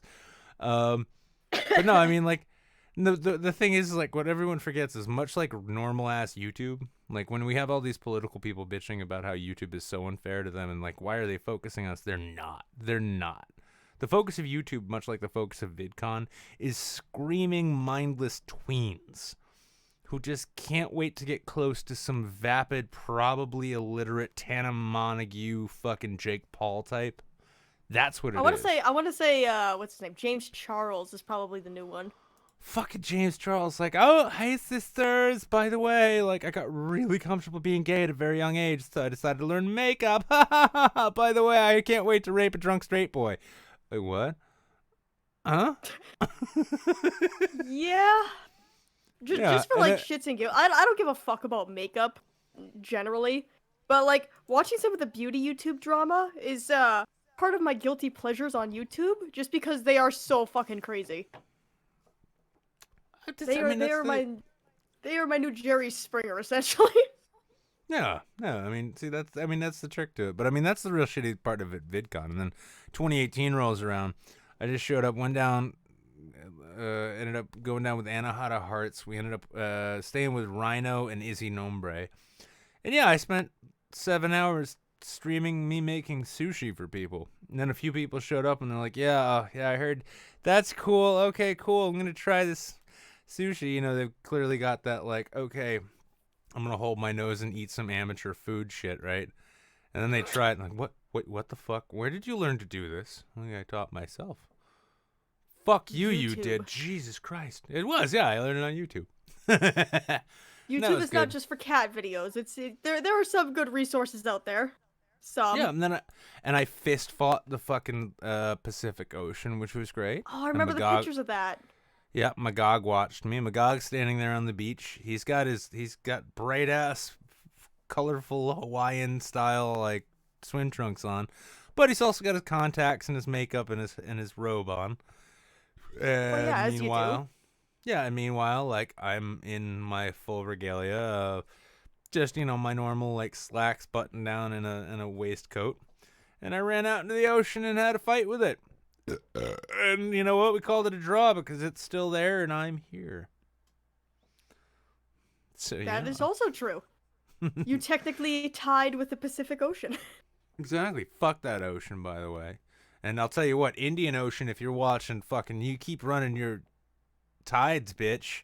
That's right. Fucking tides talking all that splishy splashy shit. I'm coming for you, bitch. And then I'm gonna get dysentery from stepping in off the sandy beach. It's gonna happen. But just wear Crocs or something. You'll be fine. So, oh no, that would make it worse. Hang on, I'm sorry. No, hang on. I need to back up here, Steph. Do Crocs somehow make you immune to dysentery now? I want to say yes, just because I think the lore would be fun. Fuck it, let's run with it. You guys heard it here first. Medical opinion. That's why doctors wear Crocs in the hospital so much. Crocs nullify the effects of dysentery and rubella and Ebola. And Ebola, because why the fuck not? We're on a roll here, and if you're going to get medical advice from anywhere, I hope it's a late night show that streams to Twitch and YouTube. With someone who has the plague, because obviously I didn't wear my Crocs. Exactly. Merry fucking Christmas. Go put your Crocs on. Steph, what do you want to promote? Leave us with. Who do you want to wish a Merry Christmas? A Merry Christmas to all of the saints. All of the, people who are usually here. Everyone who is here now. Anybody who is not here now, no. I hope you don't get a Merry Christmas. Anyone who's here now, though, Merry Christmas. Exactly. I hope you get into a car accident or something, and not a fatal one. No, that one's on. No injuries. Just like a busted ball joint control arm. It's just something annoying that you have to deal with in 2020. And let you're not here, so may your 2020 start out with a minor fender bender, which requires an annoying amount of work to your suspension, or not. Have a happy holiday anyway. All right, see you later. Merry Christmas, by the way. Good night, love. Night. All right, I've already rolled, and Samson the Manson. We're getting our first returning YouTube person in here. Samson, go ahead and unmute yourself. Have a bit of the old chin wag with me, as it was. Oh shit! Hey Nick, I had to mute the stream. Sorry. No worries. Am I too loud? I can turn myself down. Yeah, you're fine. Okay, cool. I'll just wait for either one of the chats to start bitching about you being too loud, and then we'll know. Because I, like most people on the internet, can't make decisions unless I have a large amount of people I've never met in person agreeing with that. They'll just complain and tell them like Metallica's bass player on Injustice for All. You can't hear me at all. That was a very specific reference you made just there. Are you really a bass like player? I might be. Have you always been a bass player, or were you forced by band consent to give up lead guitar? Actually, I'm a classically trained tuba player, but I was always super into the bass, and I was like into thrash metal and death metal and stuff. Okay, we are super way out of my wheelhouse then, because I'm really good at criticizing bass players that I know in terms of how they got there, but I know nothing about classical tuba players. Although, like I spent most of my life learning to play the tuba. What do you do now? I play bass guitar in a rock band. I actually don't even own a bass right now. I'm trying to get one to start a shitty thrash project up over in this college town where no one listens to metal. So. Huh. Well, let's I mean, I'll tell you what, I'll tell you what. Actually, don't say it aloud, but if you want, DM me via Twitter your city or the closest city, and we'll go on a Craigslist search, and then everyone will know where you live anyway because it'll be on screen. Wait. Oh, I could tell you I live in the vicinity of Washington State University, so. Wait, hang on. You live close to Washington State University, and you cannot find a base. Listen, No, somebody's I can find a base. Oh, okay. I can Because I was find a gonna. base. I'm just perpetually broke because I'm bad with money, and Well, you know what you need to do? You need to look in the after Christmas things, and not just specifically people trying to re-gift, but you look for the things where, like, the angry girlfriend who was going to give her musician boyfriend a bass guitar suddenly found out he was having sex with Tiffany, and then it's like, I just don't even want this thing, so I stole all of his gear, and you can come and just pick it up on the sidewalk, and then we will find that together, and you will have your band due to somebody else's heartbreak. It's like a Dave Matthews song. Oh, don't worry. If I want to get popular around here, I'll just make my bass out of discarded Four Loko cans. It's like, I got a similar thing. I'm trying to build a set of drumsticks out of used hypodermic needles. Yeah. Yeah. Actually, that reminds me. Speaking of, since we were on the Pornhub earlier, that reminds me. Targeted advertising has gone too far. All right. So I'm in a college town. Obviously, it's a certain demographic. I go on Pornhub, I'm looking to do my business, get the evil out, and I see in the corner of my screen a fucking ad for grape Four Loko. Oh. See, I was thinking like they've gotten really, really specific. So like they now they partnered up with Facebook and Google, so they know what dorm blocks people live on. And so it's they definitely know where I work. Yeah, so it's a targeted ad. It's like, hey, you know that cute blonde who dyed half her head purple that you've been eyeing on the sidewalk there? She lives here, and we hacked her webcam. Would you like to watch it? What? All right, you clearly picked up on the metalhead thing way too fast because you were like, all right, what are metalheads into? What kind of fucking Listen, man, autistic girl are these guys into? Listen, I know people. It's like, the thing is like, when it's kind of like when I'm 36. Yeah, I'm 36. And the thing is when I see a woman my age who's still rocking snake bites on that lower lip, yeah, you know what? All I need to do is show her a little bit of fatherly affection and I get whatever I want. Time for an ex-wife. Exactly. Well, no, I mean, that's the great thing though too, is that like after that, see, like I keep what's called an insurance policy. It's $400 and an Uber lift to Planned Parenthood, and so it works out. Yeah, my insurance policy is once healthcare gets free, I'm just gonna get a vasectomy. My insurance policy is I always make sure to live on the 3rd floor and keep a healthy stash of olive oil. What? Oh shit. It's like, I don't know. It's like you end up in court for it, and they'll be like, well, like, we did find residue of oil on her shoes. Yeah, it's probably leaking from the roof. It's a ghetto-ass building, Olive oil is leaking from the pipes. Yeah, no, there's Italian neighbors upstairs. I don't know what to tell you. Oh, man. Yeah. Oh, actually, so Addy Monster, known, by the way, on Twitter as Dumb Gay Idiot 24 megahertz, I think. Anyway, says, yo, Samson. Decent processing speed. Addy's a high functioning gay idiot. But yo, Samson, good way to get a cheap bass is in the months after Christmas. Go to music stores that sell instruments on consignment. A lot of kids who change their mind when they realize being good at bass takes patience and dedication. This is true. This is very true. I'm not just going to be Jaco Pastorius overnight? Oh, yeah. Time to go major in philosophy or sociology. Yeah, it's like they pick up a bass and they thought like, holy shit, I thought I was gonna be Victor Wooten right off the bat. It's like, Victor Wooten? Who is Victor Wooten? Is that like Les Claypool? Les Claypool? Who is Les Claypool? Is that like a drum machine? Oh. Victor Wooten does some fascinating things. Actually, I saw him and some other bass player doing a little clinic with Alex Webster from Cannibal Corpse. It was pretty funny. Well, I think the funniest thing is like if you compare fandoms to musicians, right? Like the young hardcore fandoms before people get old enough to realize what making art is like. Young fandoms, they always got that high school, early college thing of like fuck this guy and fuck that music, and then you find out your favorite fucking artist is like best friend / massive fan of the artist you hate. And then all of a sudden it's like, well, maybe they're not so bad. Oh, no, it's Gay Idiot 27 megahertz. It's an AM radio frequency that operates RC cars.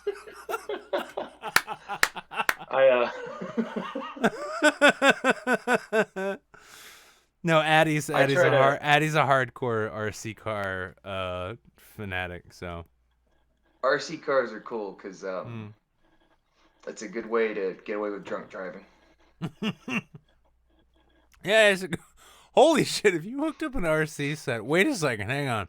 If you hooked up an RC set to a real car, like imagine you're just Elon Musk, and you do that, and then you RC drive yourself home from the bar, totally wasted, with your keys in the pocket, and you had your friend start the engine. This is a question for the philosophy sections of universities, Nick. This is a question I should have been asking on my 30th birthday, and now I'm not allowed in Canada anymore, so there you go. The great state of Canada. Yeah, the great 52nd state of Canada. It's like, wait, at the 52nd, who's the 51st? Mexico.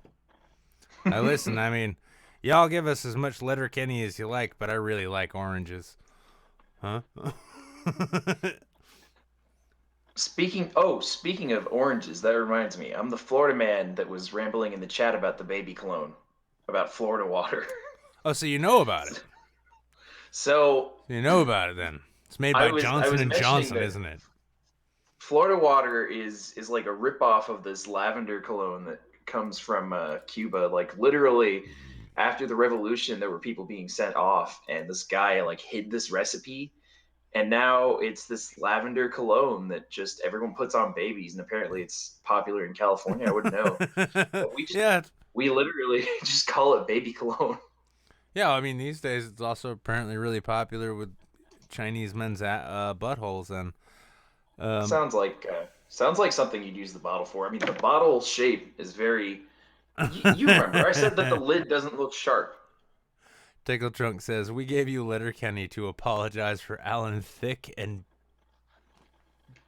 Bieber. Oh, and Bieber. You don't have to apologize for Bieber. Bieber has to apologize for Bieber. Yeah, and as far as Alan Thicke goes, I like that I can track his entire career because he's named Alan in literally every role he's ever had. Speaking of Justin Bieber, or rather, speaking of people who've been pulled over Speaking of Alan Thicke, do you remember the movie Not Quite Human Part 2? No, because I'm an ignorant slut. Nah, it's just you're young. It was a great TV movie set where, like, Alan Thicke played a scientist dad who built a robot son who made his teenage daughter really, really uncomfortable. And then in the second movie, they find out that somebody's trying to make killer robots, and Robot Son and Robot Alan Thicke have to save us from the robots. It's a great time. It's a great movie. It's a holiday movie. It's a Christmas movie. You should get together with your family, watch more Alan Thicke movies. That escalated quickly, though. This stream sponsored by Alan Thicke's career. Alan Thicke, he's the best. He's the best actor you're ever gonna find. Alan Thicke. Let's take a look at Alan Thicke. See what Alan Thicke looks like these days. Let's take an image up. Oh my God, he looks almost identical. He looks the same. I'm pretty sure. There we go. Alan. I was Thicke. hoping he got fat. Yeah. Nope. That's right. Yep. If he got fat, then we could call him Alan Thicke with 2 C's. Yeah, this stream brought to you by Alan Thicke and his shocking fatal heart attack. Wait a second. Oh. Is he dead? I guess so. Well, I guess we can talk about him now. Well, I guess that check is never gonna clear, is it? Fuck! I guess we're gonna have to go for Pepsi. This stream brought to you by Pepsi. Pepsi, previously not drinking by Alan Thicke, who died of a heart attack. He drank Coke. If you don't want to have a heart attack like Alan Thicke, drink Pepsi. Pepsi, it's the drink of old age. There we go. That's a warm endorsement, isn't it? Yep. All right, Samson the Manson, you've had your time. What do you wanna surprise us with? Who do you want to wish a happy holiday to other than Alan Thicke's family, who's probably still grieving now that I brought it up again? That's a good question. It's like, well, I was gonna go with Alan Thicke, but you raised a good point. Yeah, you just ruined that one for me. I guess Pepsi. Happy holidays and Merry Christmas to the Pepsi Corporation. Pepsi, you made a big splash in Back to the Future 2, and we will never forget it. Merry Chrysler. Merry Chrysler, everybody. Good mahalo and Gandhi, all y'all. Samson, make sure to come back. We'll see you again on Friday. I'll see you around. Yeah, on Friday, specifically. Specifically. All right, I'm out. Specifically on Friday. That's right. All right. I'm going over time here, so what I'm going to do is I'm just going to drag the rest in. Here we go. Hey. Everybody make mute. Everybody mute the goddamn stream. Yep, we're in the final stretch here. Final stretch of this Christmas show. After this Christmas, never going to happen again. Everybody ready? Oh my God. I'm in a real life chat with a real life brown person. Hi, Habib. Hi. Shit, you didn't tell me their kind was going to be here. Oh, no. Hey, now that it's getting racist, I'm going to step out for a smoke. I'll be right back.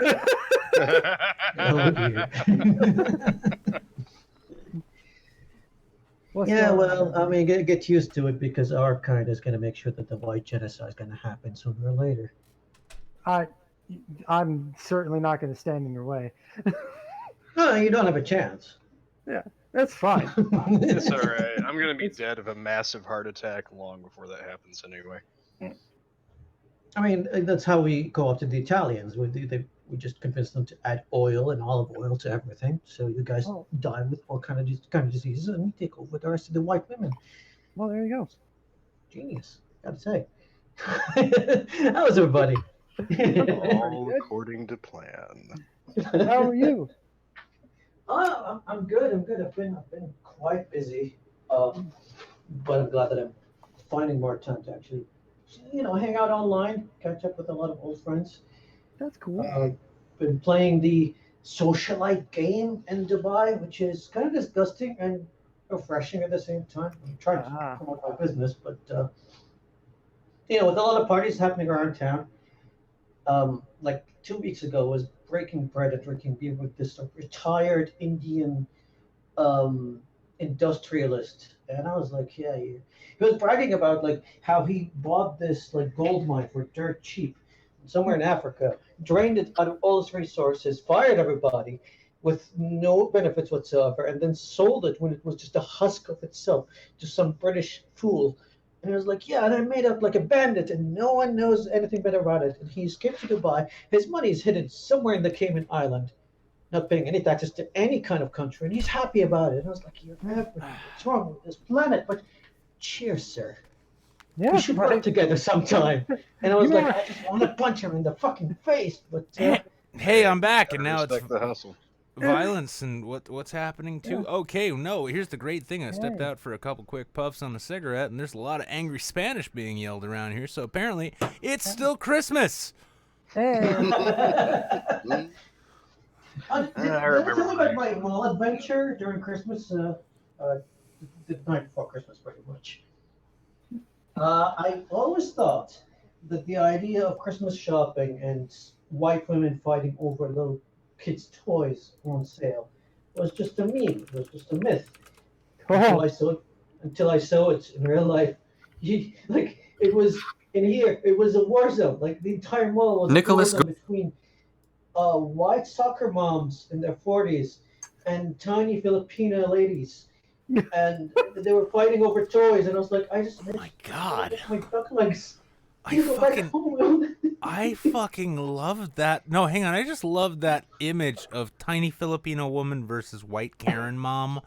Like, that's a celebrity death match that I'm just dying to see. That's Tiny the new great Filipino American woman. pastime, as far as I'm concerned. That's a Tiny great American. Filipino woman with massive hoop earrings and immaculate nails. Actually, you know what? I'm gonna go a step further, sir. Is watching. That is the great American novel waiting to happen, soon to be brought to you by Clash Books, written probably by me under a pen name.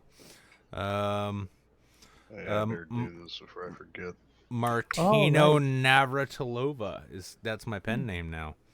Martino Navratilova. That way people are like, she wrote a book. Like, yeah, sure, yeah, no, you should check it out. It's great. And like, what? Why is it's basically like Rocky, but told from the perspective of a woman who never got to see the manager and takes it out on the Philippine people. What? Oh, this is working out. I'm so glad though we could bring like the YouTube people back. You know. Because, there's 12 of them left. It's a dying breed. Fucking climate change is making, like, habitable areas of YouTube in shorter and shorter supply. And so I'm glad I was able to establish a small atoll where my lovely, lovely polar bears can congregate and cling desperately to the very ad hoc nature of my jokes. Nice. Oh yeah, no, it's just let it lay flat. Not even a fucking courtesy laugh. This is well, your joke is based on the premise that climate change is real, and if I ever meet that little brat Greta, I'm gonna curb stomp her. She spreads lies. I just pinch her cheeks because she's got so much cheek. She's got great puffy cheeks. I just want to pinch them and be like, "Is your cheek warming up like the planet yet?" But no, like seriously though, climate change is real. Vaccines don't cause autism. Stop picking on a young girl who's got way more media attention than you could ever hope to have. Yeah, if you need something pointless to be angry about, just get angry about Star Wars. I haven't even seen the last Star Wars movie. I already feel like I should be angry about it. I watched it 3 times and I loved it, so shush. No, see, you guys like Star Wars? You, brown man. I am legit. I am more excited for this last Star Wars, which I'm sure will be available on Pirate Bay or something soon. But I get more excited about this the more opinions that I try to ignore.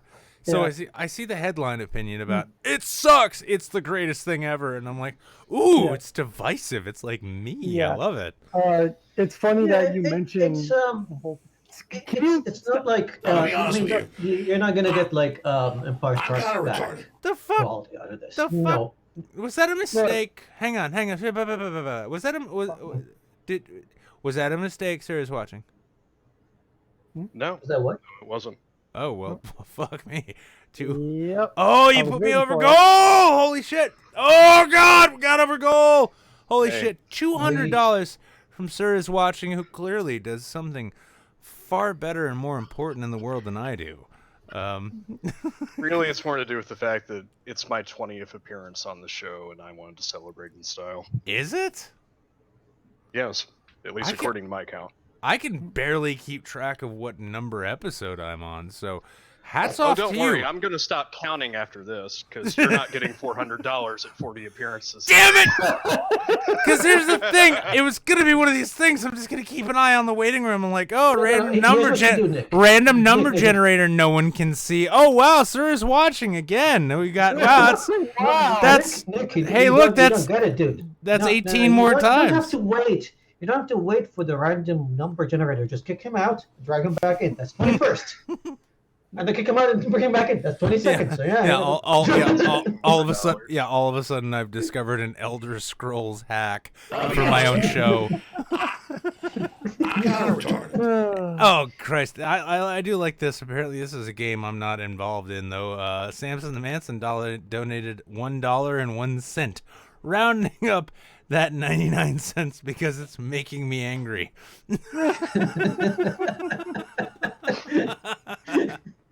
Well done.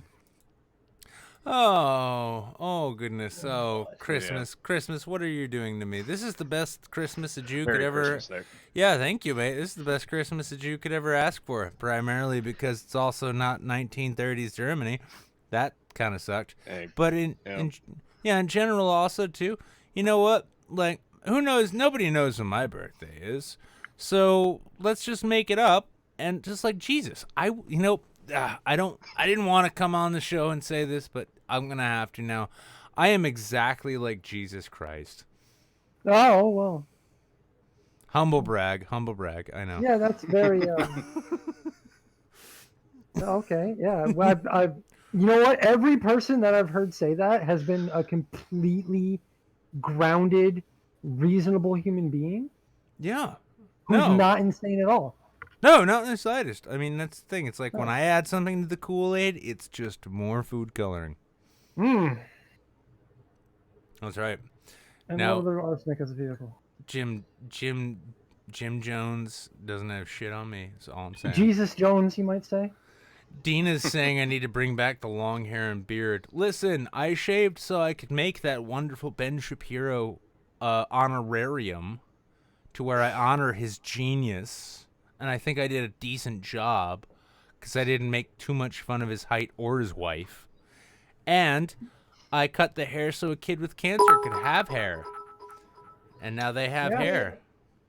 Now that's just a cheap excuse, man. I mean, look at how they did the Irishman. They didn't have to cut their hair to get younger to I'm sorry. have the special effects. If you So, want, you could have done the same. if you want a good, solid, like legit review of The Irishman, you need to go watch Low Res Wonder Bread's review, where he got his buddy like, the fuck is why it's fucking Dago Wop Italians playing fucking Irishman, fucking Robert De Niro. He's what, 5'8", full blood fucking Italian. When are we gonna get representation, huh? Good question. Did you know that the original author of James Bond hated Sean Connery portraying James Bond because he hated the Scottish? I didn't know that. No, he hated the Scottish with a passion. He was completely against it. So they were only they only managed to greenlight his first movie, Sean Connery's first movie, because that was like a few months after he died, and they were like, well, he died now. Well, actually do it. I never knew that Ian Fleming wrote for The Guardian. That's wow. That's impressive. It took me, man. I was like, what the fuck is he? Oh. Well, no, I mean, well, here's the thing too. The original Bond books, as I haven't read any, so I might be wrong here, but I've been told the Bond books are themselves like very much they're espionage stories. They're not about like gun and sexy woman and ducking and rolling, and it's an espionage story. You know, kind of like, well, here's another one. Like right now, Amazon's got Jack Ryan as a series. Tom Clancy's Jack Ryan series. Jack Ryan was like a wonky analyst. He was a CIA analyst. He was not like some spec ops, got my plate carrier and my fucking AR and I'm ready to helicopter down and save some fucking hostage shit. Like, Jack Ryan was an analyst. He was an office guy who unfortunately got pulled into intrigue, which you can see in the original Harrison Ford movies. And also kind of Hunt for Red October. But I mean, watch Hunt for Red October. Alec Baldwin's Jack Ryan was like, what the fuck am I doing? Why am I being dropped off in a submarine? What the fuck? How do I do this? Oh God. Oh, this is bad. And then Sean Connery. Why is there a Scotsman pretending to be Russian? Yeah. Oh yeah. Yeah. Why? Oh, that or fucking why is his first officer a fucking New Zealander in the form of Sam Neill? It's like, when I get to America, I will raise pigs and name them after Twitter followers. Huh? God damn, I miss Sam Neill. Dude, he follows me on Twitter. I get really tired of some of these like complaints. Why is there such and such portraying such and such? And I saw one of them was The Witcher. And strangely, it was from a Saudi friend of mine who only played one of the Witcher games, not even like three of them. And he was complaining about Yennefer being portrayed by an Indian woman. I was like, dude, in the books, she was described as a pale woman that wore black. And by the way, the game's got her eye color wrong. Nobody cared, and now people care because she's Indian, even though she's pale as fuck. And then he's like, but she's got a I tan. She's honestly not didn't pale. notice. Yeah, I was just thinking, like, to myself, like, everyone like loves Dragon Ball, but they got so mad in Dragon Ball Evolution when Goku was a white guy, and I just don't get it because the source material is a black and white manga. That seems pretty Caucasian to me. Goku was originally white in the manga, if you think about it. Well, not just that. I mean, he's pretty pale in the anime too. Yeah, well, don't I mean, aren't manga and anime both drawn in that like ethnically ambiguous style so that they can hit mass markets? Wow, Nick, I didn't realize you were such a weeaboo. Listen, you want hard-hitting sort of like the only manga that I know of that pretty much portrayed its main characters as Japanese and purely Japanese and was anti-American to its core. The Americans kind of love it. They missed the whole point of it was Metropolis. Oh, yeah. You remember when there was a plague of rats just infesting their entire city? And they go and explore what those rats are. They capture some of them in this little lab. And the first viewing of them, and they all look like Mickey Mouse. That was intentional. It was very intentional. Yeah, they view you guys as rats. And that's back in the 1920s. Yay, I like it. I love Metropolis. It's like if you read it now, like a lot of the political messaging is kind of weird because it's so dated. But you have to like remember, like this is pre-World War II. Yeah. It was the Japanese Empire versus the American Empire. Two empires just clashing with one another, trying to hold control over what the modern world at the time is. So it's a nice view of history, like that part of history. I'm sorry. Did you just say it's a nice view of history? Well, yeah. It's like I know it's a great night. I love it when competing empires put out artistic propaganda. That's my favorite view of history. I got to say, my favorite historical fictional narrative has to be when Goebbels attempted to adapt The Merchant of Venice to fit modern European times. It was a really bold move on his part to say that the Jew was responsible for everything, and here is how it all happened, which is basically what Shakespeare said anyway. It's easier for me to say it's a nice view of history because for my entire life, I'm almost 40 now, I've been bombarded by whatever Hollywood is pushing onto us, and it's basically just a propaganda from the American view, from the American empire, like how I'm sorry. Cornel West like I to think describe it. what a really weird. That's a really weird set of euphemisms for the truth you are not allowed to question, and if you are, we will bring. we will send laser. You will, Habib. Do you want some laser guided freedom? Because we can handle that. We're really good at it. So you want to revisit that old question? Listen, you're not gonna attack yourself. Your president came in, and then the previous president before him, and the previous one before him came here. The first thing that he did, they did, all of them, as soon as they get inaugurated, they come here and they bow to our king. So you're not gonna bomb us. Yeah, but here's the thing: is like, listen. I mean, I'm a writer. I'm a writer, by the way. In case you missed it, you can buy my book now. This is not fiction, but my next book will be fiction. But when I write my next nonfiction book, which will actually be commissioned by the Pentagon to explain the glorious campaign of freedom and liberty we had in both Afghanistan, Iraq, and Iran. Oh shit! I wasn't supposed to say that. It's not coming out until 2025. What I'm telling you though is that, the way we tell history, even when we've come up with how it plays out long before it happens, it's I'll just say, it reads a lot better than it reads a lot better than Howard Zinn there. That's all I'm saying. Yeah, I mean, I think the first Hollywood work that I got to watch, and I was like, wait a minute, this is not how it happened, was Lawrence of Arabia. Because we learned that story in school. Like, we learned that in the Ottomans' history. See, now I'm Yeah, it's sad like- because that's my favorite Peter O'Toole film. I fucking love that film. I still fucking love that film. Yeah, same here. Yeah. It's the film, like, that is the original, like, gay fanfic of history.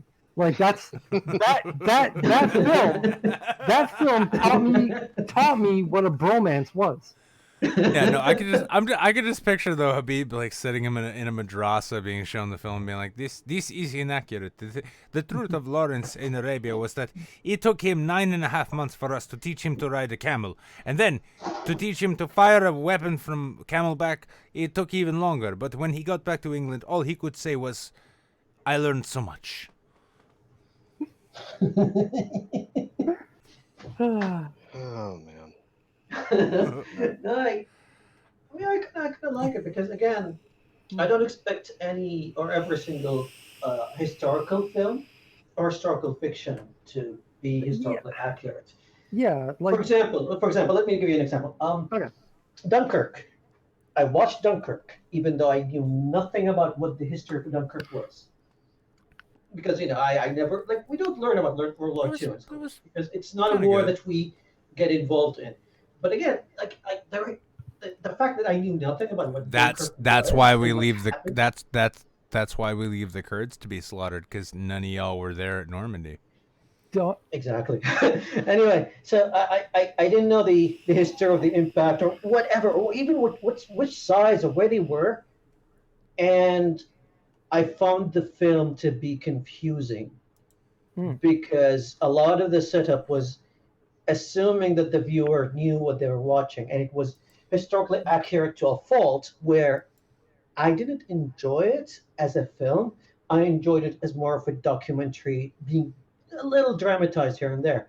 After that, I went on a wiki page, read about it, watched it again. It was 100% times better. See what I mean? So, it's a balance. Well, I mean, I watched some Bollywood films, and I had no idea that like the warriors of ancient India could turn themselves into shield balls that they could fling using tree catapults. I'm like, why the fuck didn't we do? Why the fuck didn't the Whiteys do that during the Crusades? The Holy Lands could have been cleansed once again if only we'd have made shield balls that flung themselves using bomb trees. It's obscene. See, The way they disregard history. I'm a filthy American capitalist with a very American-centric point of view. Like, I don't mean to. Like, I've only been to Canada once. That's as as far as I've gone outside of my country. So like, I watch Bollywood films and I love them. For one, they're such a fucking trip. They're so much fun. But like, there's this part of me because in the last decade I've been inundated with this whole thing about like, like Americans condescend to other countries' media because No, we like, don't. They just need to stop being such bitches. No. What I mean is that like we watch it and go, oh, that's cute and that's novel. It's like, well, no, this is like Bollywood is a whole like culturally significant thing. Well, and I like just it's not just a cute thing that we do. It's this is important to like. It may seem silly because you're from America and this is so outside of your, like how Hollywood would put a film together. I just love over in the YouTube chat. Doorknob Head says, Dunkirk, was it about run away? Yeah, pretty much. That's about it. Anyway, there were boats too. I forget what my point was, but I wanted to ask what was. That doesn't surprise me.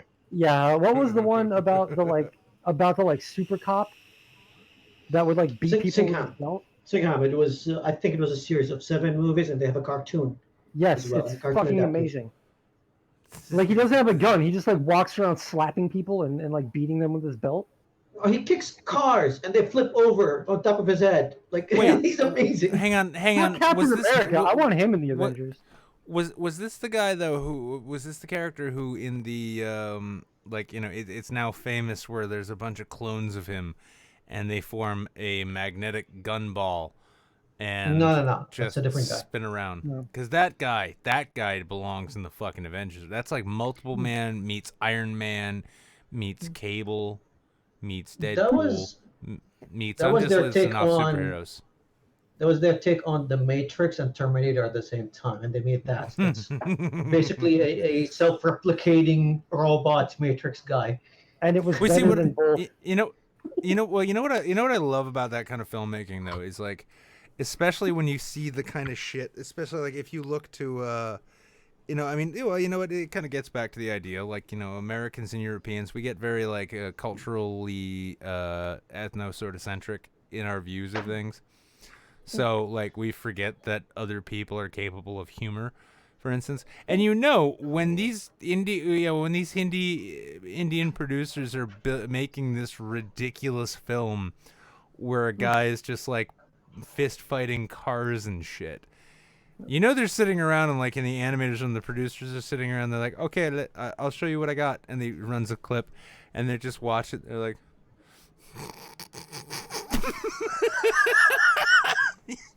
yes, that's what I want. More. Can we do more of that? Oh, I'm glad you asked. I made a B reel. And like, oh my God, there's twice as many of him. Yes, YouTube will love this. So I want to posit a question to you guys. What's the one foreign film? And by foreign, I mean not just foreign to me where I'm in America. Like, what's the one film from outside of your country that you would suggest to anybody? Like, What about me? What am I gonna suggest? Yeah, he's like every movie I grew up with. Well, you know what? Fine. I do. I try not to be American centric. I'm a stupid American. I'm sorry. Okay. I went to public school. Okay, I got my GED. I grew up during the Clinton administration. For fuck's sake. No, this is actually a good segue because like we're going 2 hours 30 minutes now. Yeah, no, I want the two of you. I want Sir's watching, and I want Habib to answer this question. I will answer it myself afterwards. And by the way, Pronia Paranoia, Seven Samurai, that transcends nationality or anything. Everyone should watch that film. End of discussion. I'm gonna go even one step further. Just watch every single Kurosawa film. Every single one of them. Absolutely. Yeah, Kurosawa films are not Japanese films. They are everyone films that were made in Japan. Yeah, mine really quick. I just want to spit it out there. It is a South Korean film. I believe it's a joint Mongolian production as well. As opposed to a North Korean film. No. It was a South Korean film from, I want to say, either the early 2010s or the late 2000s. It's called Kundo. In the West here, it was marketed as the Korean Robin Hood, which is kind of apt. It kind of fits.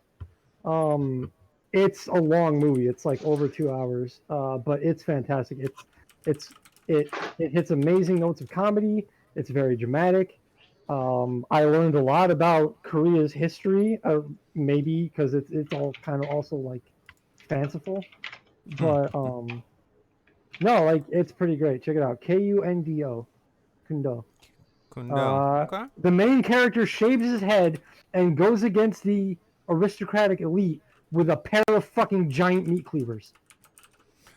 Okay. It's amazing. That does sound pretty dope. Actually, you know what? I'll play the trailer. I'll play the trailer to each of the recommendations before we go out. Okay. So, Habib, what do you got? Got an Israeli film.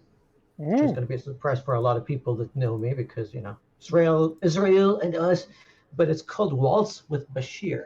Waltz with a Z from 2008. It's an animated film. I've And heard it's of this one actually. it, Yeah. it is about it follows the life or the experience of an Israeli IDF soldier during the Lebanon War.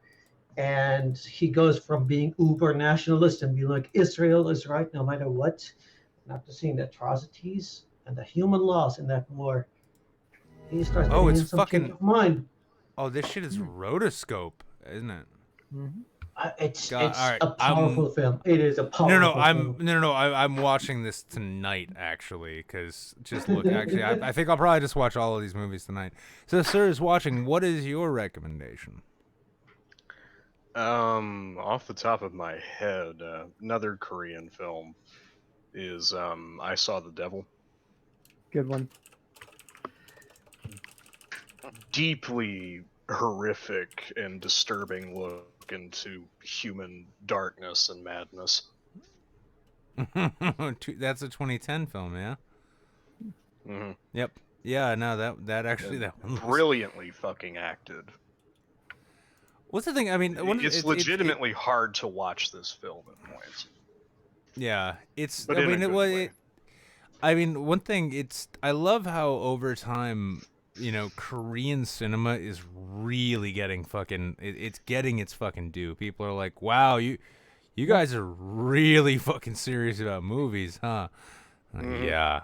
yeah, we fucking are. Yeah, but yeah, you please continue with your Paul Feig films by all means. It's a shame. Like my girlfriend now, fucking say that she's anywhere, man. she's into a lot of foreign films, and I want to introduce her to a lot of like the Arabic films that I grew up with. But it seems like Arabic cinema was so neglected by even the Arabs themselves. I can't even find a subtitled version of it online. I'm like, I would love to show you guys some of them, but I'm like, I can't find a version that you guys can watch. Well, I'm gonna break with tradition here a little bit, or at least the tradition we've had going thus far, and I'm actually gonna just recommend City of Lost Children. It's a French film. It's a criminally underrepresented film. Oh God, it is one of the most bizarre but coherent, like bizarre messes of a weird film you'll ever find. It's very French in that way, but and this is also too, like, if you follow Ron Perlman on Twitter, you see he's like Orange Man bad all the way. A lot of people get annoyed. Here's the thing you need to remember about Ron Perlman: before he was even Hellboy, this guy went into this French film and did an entire film as a central main character, acting in, well, all of his dialogue was in French, but he did his French dialogue with a Russian accent. He is. Yep. This was what sold me on Ron Perlman as a fucking actor. Period. He's fantastic in this film. Yeah. And so what I'm gonna do now, I'm gonna give each of you the opportunity to say a happy holiday to whoever and whatever you want. We're gonna play these trailers, and then I'm gonna play us out with one final video, which is self-serving because that's what I am. Mickey Ficky, by the way, all I can change is Corgo Bits. Love you, Nick. You've entertained me on a shitty day. Thanks from the bottom of my heart. Well, you're welcome, Mickey Ficky. I hope you enjoyed the show. Thank you for the 550 and biddies there. So let's start with the big dollary donor dude down the bottom there. Sir is watching. Where's your holiday wishes going? If you'll allow me, I just want to I want to legitimately thank you for keeping the show long enough for me to be here 20 times. God, it's hard to believe it's been that many times now. But you were legitimately one of my favorite content creators, and you and this show got me through a really dark patch the last couple of years. Well, and I'm happy to say that this year, despite the problems, I've been employed for a year. I bought my first car. Nice. And everything's kind of going well, or as well as it can at the moment. Things and are I just looking wanted to up. give a little thing back. Well, That's like I'm all full of fucking emotions now, which makes me kind of feel a little nauseous, to be honest. But you know, but no, I appreciate you saying that too, and I'm gonna throw that back at everybody else too, and also the YouTube people who are coming back now as well. All in all, Nick just admitted to re-gifting your sentiment. How nice. Yeah, no. Right Thank away. you. Right away. I'm just. Listen, if you don't want me regifting shit, don't give me the receipt, okay? But no, I mean, like, straight up, like, you know, last couple of years have been a big pile of shit for me as well. And I'll be honest, like, and a lot of people have mentioned it. They've said, like, yeah, I noticed you do the show even when you clearly don't want to. And as well, you know what? Like, I'm glad to know that, like, doing this show has actually, like, offered people even like the most remote sense of reprieve from the doldrums and the absolute, like, hectic, chaotic, menacing nonsense that is day-to-day life. Because it does the same for me. Like, doing these shows, I'll get it all prepped, and then I will just be sitting around drinking, hating life, and then I'm like, oh god, I have to press start stream. And start stream. Hey everybody, how's it going? And so, I mean, I'm really happy to know that it's actually been somewhat meaningful, because there's not a lot of that. I can't make it for every show, but it's always a good time every time I'm here. I say the same thing, and yet somehow I still manage to.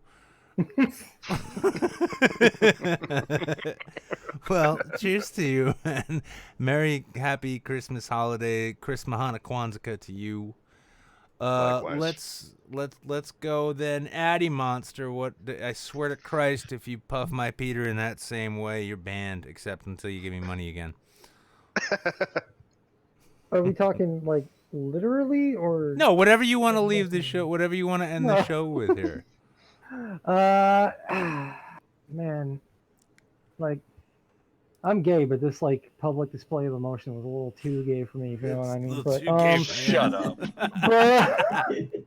But nah, like, okay, so, like, I live in my hometown where I grew up. Like, I've tried to get away from here 100 times. I always end up back here, which I don't really mind.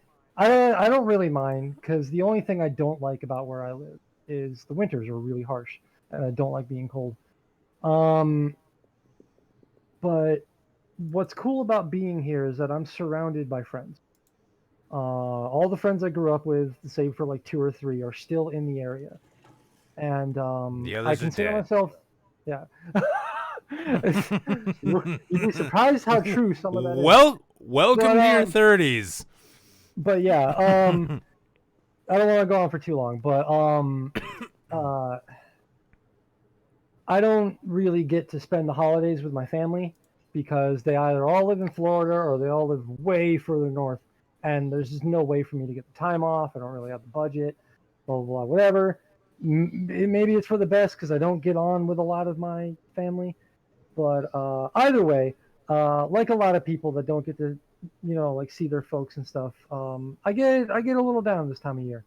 However, what always pulls me out of that is all the friendships that I've cultivated online or off that I still have access to, even on days like this. So a lot of my friends spent the holidays with their respective families. That left me with not a lot of people I can reach out to on a day like today. So thank you, Nick, for being around. Not to throw anyone else on the bus. I don't mean it like that, but, like, it's cool that you were here, you know? Yeah, no, listen, Addy, don't worry, because, like, you know, I can't afford better friends, so you're what I'm stuck with. It's fine. I'm kind of like a bottom of the barrel tier kind of friend anyway. Well, I gotta I mean, to be fair, he is a cheap date. I am. Yeah. Well, I do love, actually, though, because Inane Dragon, just real quick, actually did point out that for some reason when he came to, like, watch this on YouTube, apparently Best Luxury SUVs was the featured ad under the video. So clearly the algorithm's got a lot of learning to do. All right, But yeah, Habib, your no, turn. yeah. Like, give us your heretical, Muslimist, happy Kwanzaa thing, whatever it is. I don't know, like man, I keep trying to just like raise awareness about this this fight that we keep fighting year after year. The war against Christmas, and we are failing. The Bush Khalifa, for crying out loud, is lighting up in green and red, and I'm like, oh, no. Wait, we failed the war, dude. We failed the fucking war. God damn it. But yeah,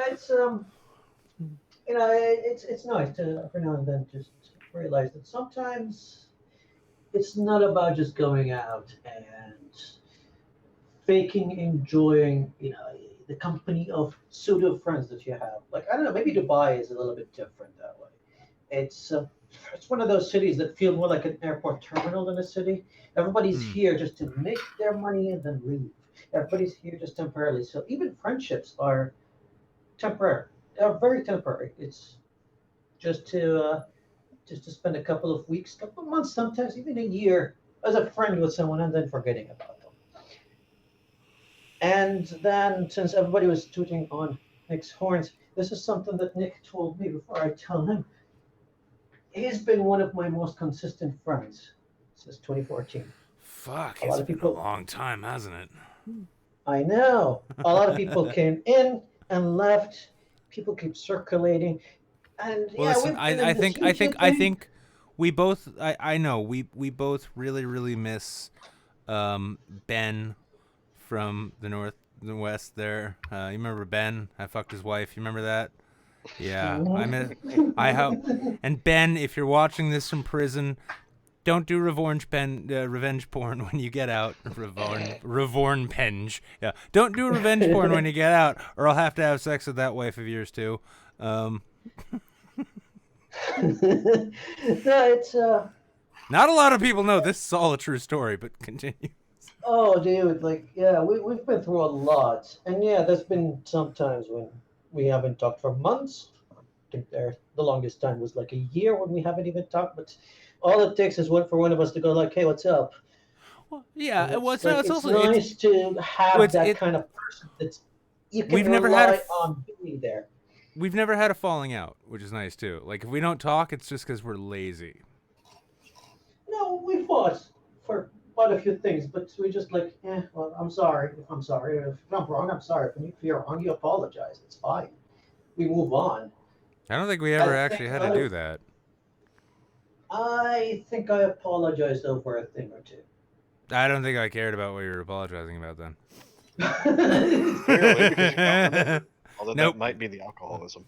Probably. No, who knows? But in the end of the day, like we don't keep score. Like, and that's one thing. Like, the fact that you just said that you don't even remember that I apologized, like you don't keep score. You just don't care, and that's refreshing because in my circle of people that I kept meeting online since 2014 till now, everybody keeps score. Everybody has a log. Everybody has a folder of gotcha points.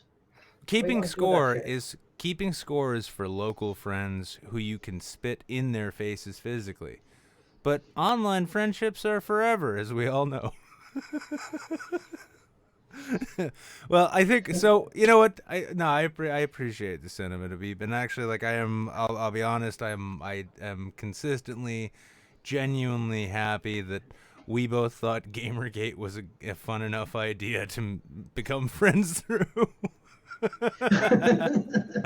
But so to sum up this sentiments before we move on to these trailers and the final clip I'm gonna play for you tonight on this holiday Christmas special. War is over, Christmas won. Get over it.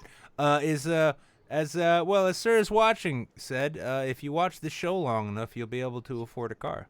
As Addie said, Addie's gay, and Addie's really, really gay.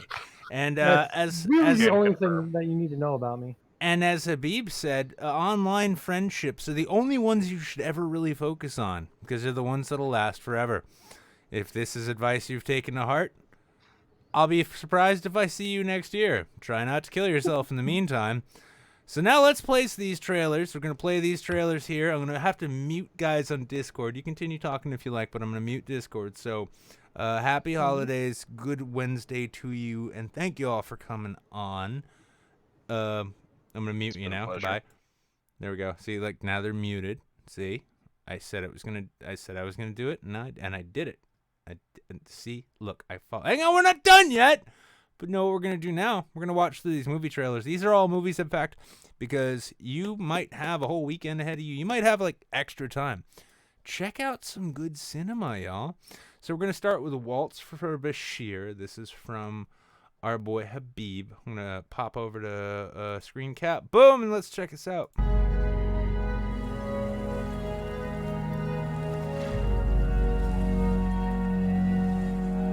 תגיד, אתה אין לך אף פעם פלאשים מלבנון? לא, לא ממש. ואתה מזהה אותי פה משם? לא.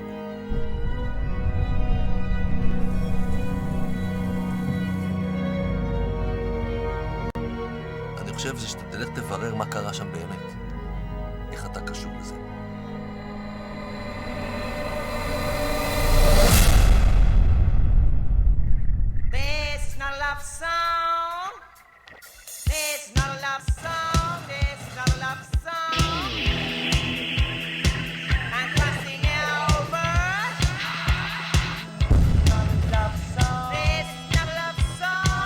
ולא נראה לך קצת מסוכן שאולי אני אגלה לעצמי דברים שאני לא רוצה לדעת?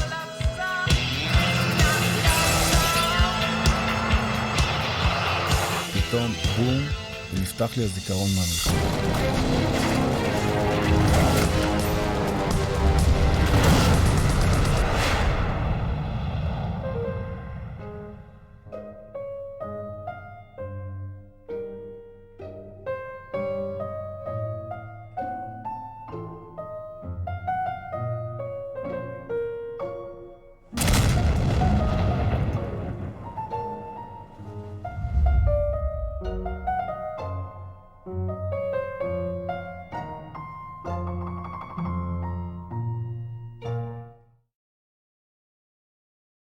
And that was the trailer for Waltz for Bashir. That was Habib's suggestion. Let's move on to Kundo. See what this is all about.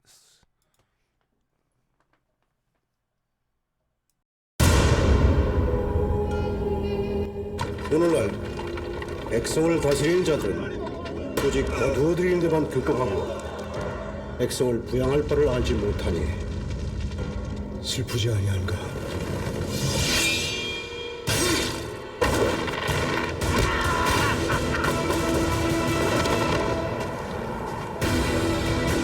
윗쯤부터 아래 것들거죠.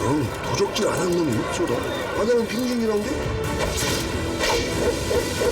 이름은 이제부터 도치.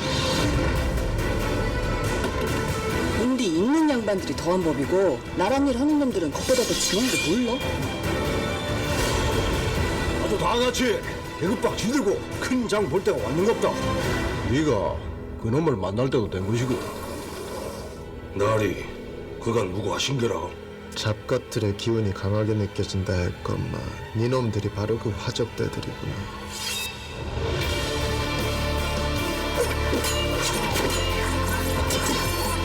시아비에게 금수망도 못한 직업을 받고 자라는 건데 무슨 짓이든 못하겠습니까? 이번 장의 최종 목적은 그들에게 빼앗긴 땅과 썰을 다시 백성들에게 돌려주는 것입니다.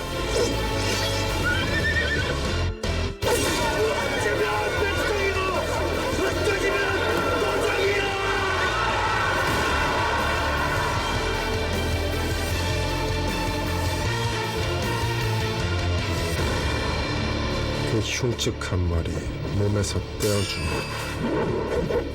너가 저승길로 갈란지는 붙어봐야 하는 거 아니겠어? You see, this is like even better than going to the fucking cinema because you get your coming attractions after the main event. This next one is I Saw the Devil. This is another South Korean film from 2010. Let's take a look.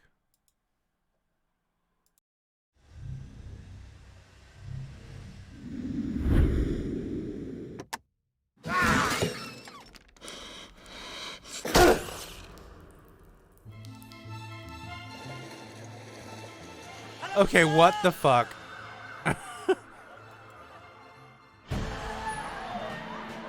경찰에서는 아무래도 그 4명을 가장 유력한 용의자라고 보는 모양이야. 이거 기억나?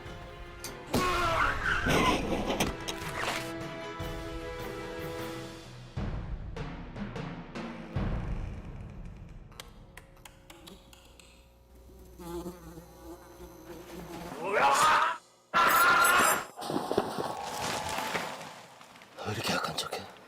이제 시작인데.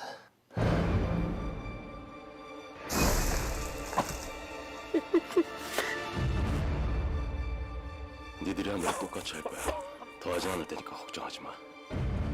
너 이 새끼야 뭐야? 너 뭐야 도대체?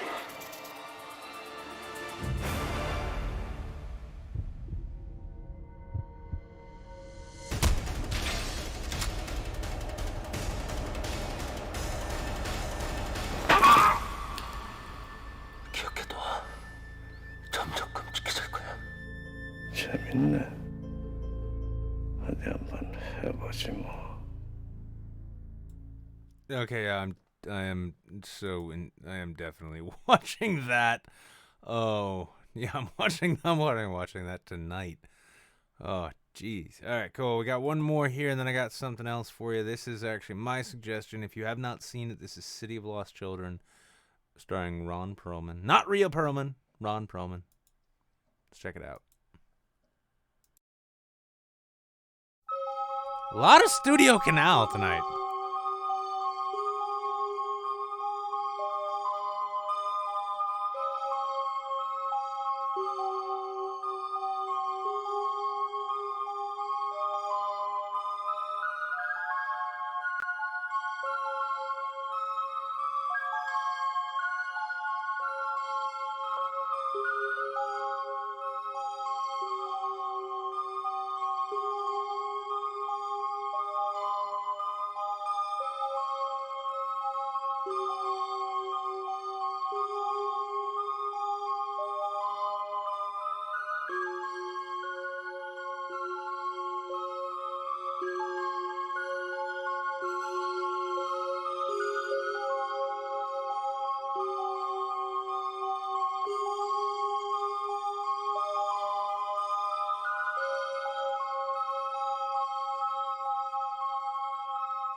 Okay, understanding that that was a very, very, very French, that was a very French trailer.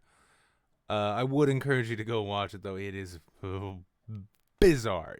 Not the kind of thing you should, go into lightly, but give it a watch. I'm sure you will like it. Ron Perlman wasn't even featured in that, but he has a central main role where he is acting, like I said, in French with a Russian accent. It's very impressive.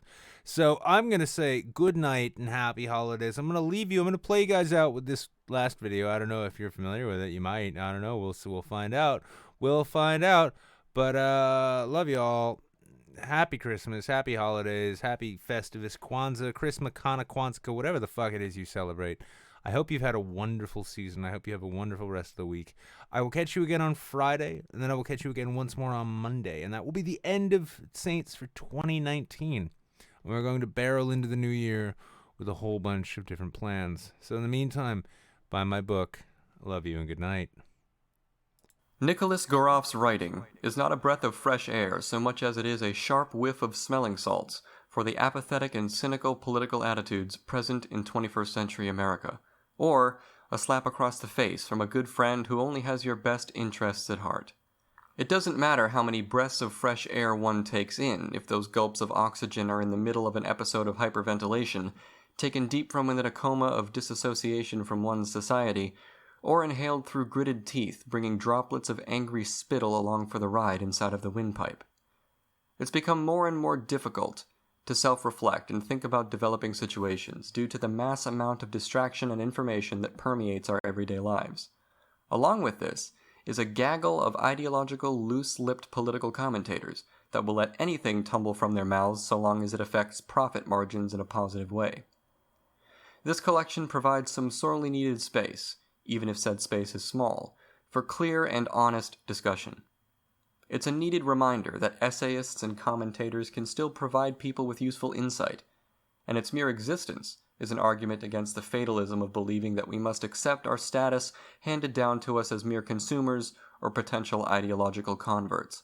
After all, would we accept the work of a surgeon or engineer that works from an ideological standpoint, as opposed to the reality they've encountered? Imagine if a surgeon believed that it was actually the heart that does the digesting because of a very convincing argument he read in Science Weekly. All of us would rightfully cackle at this man's incompetence as a surgeon, and yet we reluctantly grant political commentators this privilege due to their miring themselves in abstraction and theory, whilst ignoring the physical manifestations of reality. The laughter of a scoundrel represents an understanding that all politics ultimately radiate from the human condition, and one cannot separate the two when coming to conclusions about one's worldview. The political climate at present seems to be increasingly one of self-perpetuating outrage, and I think anyone being honest with themselves will recognize the blunted state of their critical faculties when they're angry. This outrage plague is not only represented by new media personalities, but by the New York Times, which put the president's feud with the NFL on the front page and decided that airstrikes in Libya weren't important enough to warrant as much as a front-page blurb. Garoff provides us with substantial arguments against an increasingly troubling culture war attitude that facilitates poor-quality writing, art, journalism, and political commentary. He also laments the stunting of our social skills and the fragility of our personal relationships brought about via the age of social media. All of the catalysts are present in America which would drive an entire population insane. Yet Garoff has managed to avoid all of this, observe it from a lateral angle, and present a tough but caring rendition of our current mental state. The author is well equipped to document and diagnose our reality as well, due to holding positions all the way from campaign operative to beer critic. He can dress up in his fancy vest and stroll around a high-class dinner party, entertaining important guests with tales of mischief, or he can throw on a t-shirt and walk over to the nearby dive bar and cajole even the stingiest of patrons into buying him a round or two. Anyone who can navigate every single pocket of American life with complete ease must have a solid understanding of people, politics, and what makes life worth living. His writing is reflective and technical, but not in a way that shies from harsh critique when it is necessary. He describes complex phenomena in a way that is easily related to. Many essayists find themselves trapped in a time capsule from 1935, or doing away with all conventions whatsoever, but Garoff straddles this line quite gracefully by writing in precisely the manner in which he speaks. It doesn't feel so much like one is being lectured as much as one is being spoken to by an equal. Despite the fact he will never admit this, Garoff is an idealist and optimist, styling himself as a realist. He longs for another renaissance of thought and art and sighs with grief at the state of our public conversation, which seems to be restricted to surface-level political point scoring between a left that will consistently get the vapors about any old thing, and a right that has about as much intellectual heft as that kid in middle school holding a pencil not an inch from your face and mumbling with a mocking snarl, "I'm not touching you." The author cries desperately for a return of impartiality and for clarity of thought and speech, for politics to adopt the human element and mean more than getting one over on the opposition. He desires a new wave of artists in it for the art, writers in it for the writing, journalists in it for the truth, and commentators and activists in it to make things better for their fellow citizens.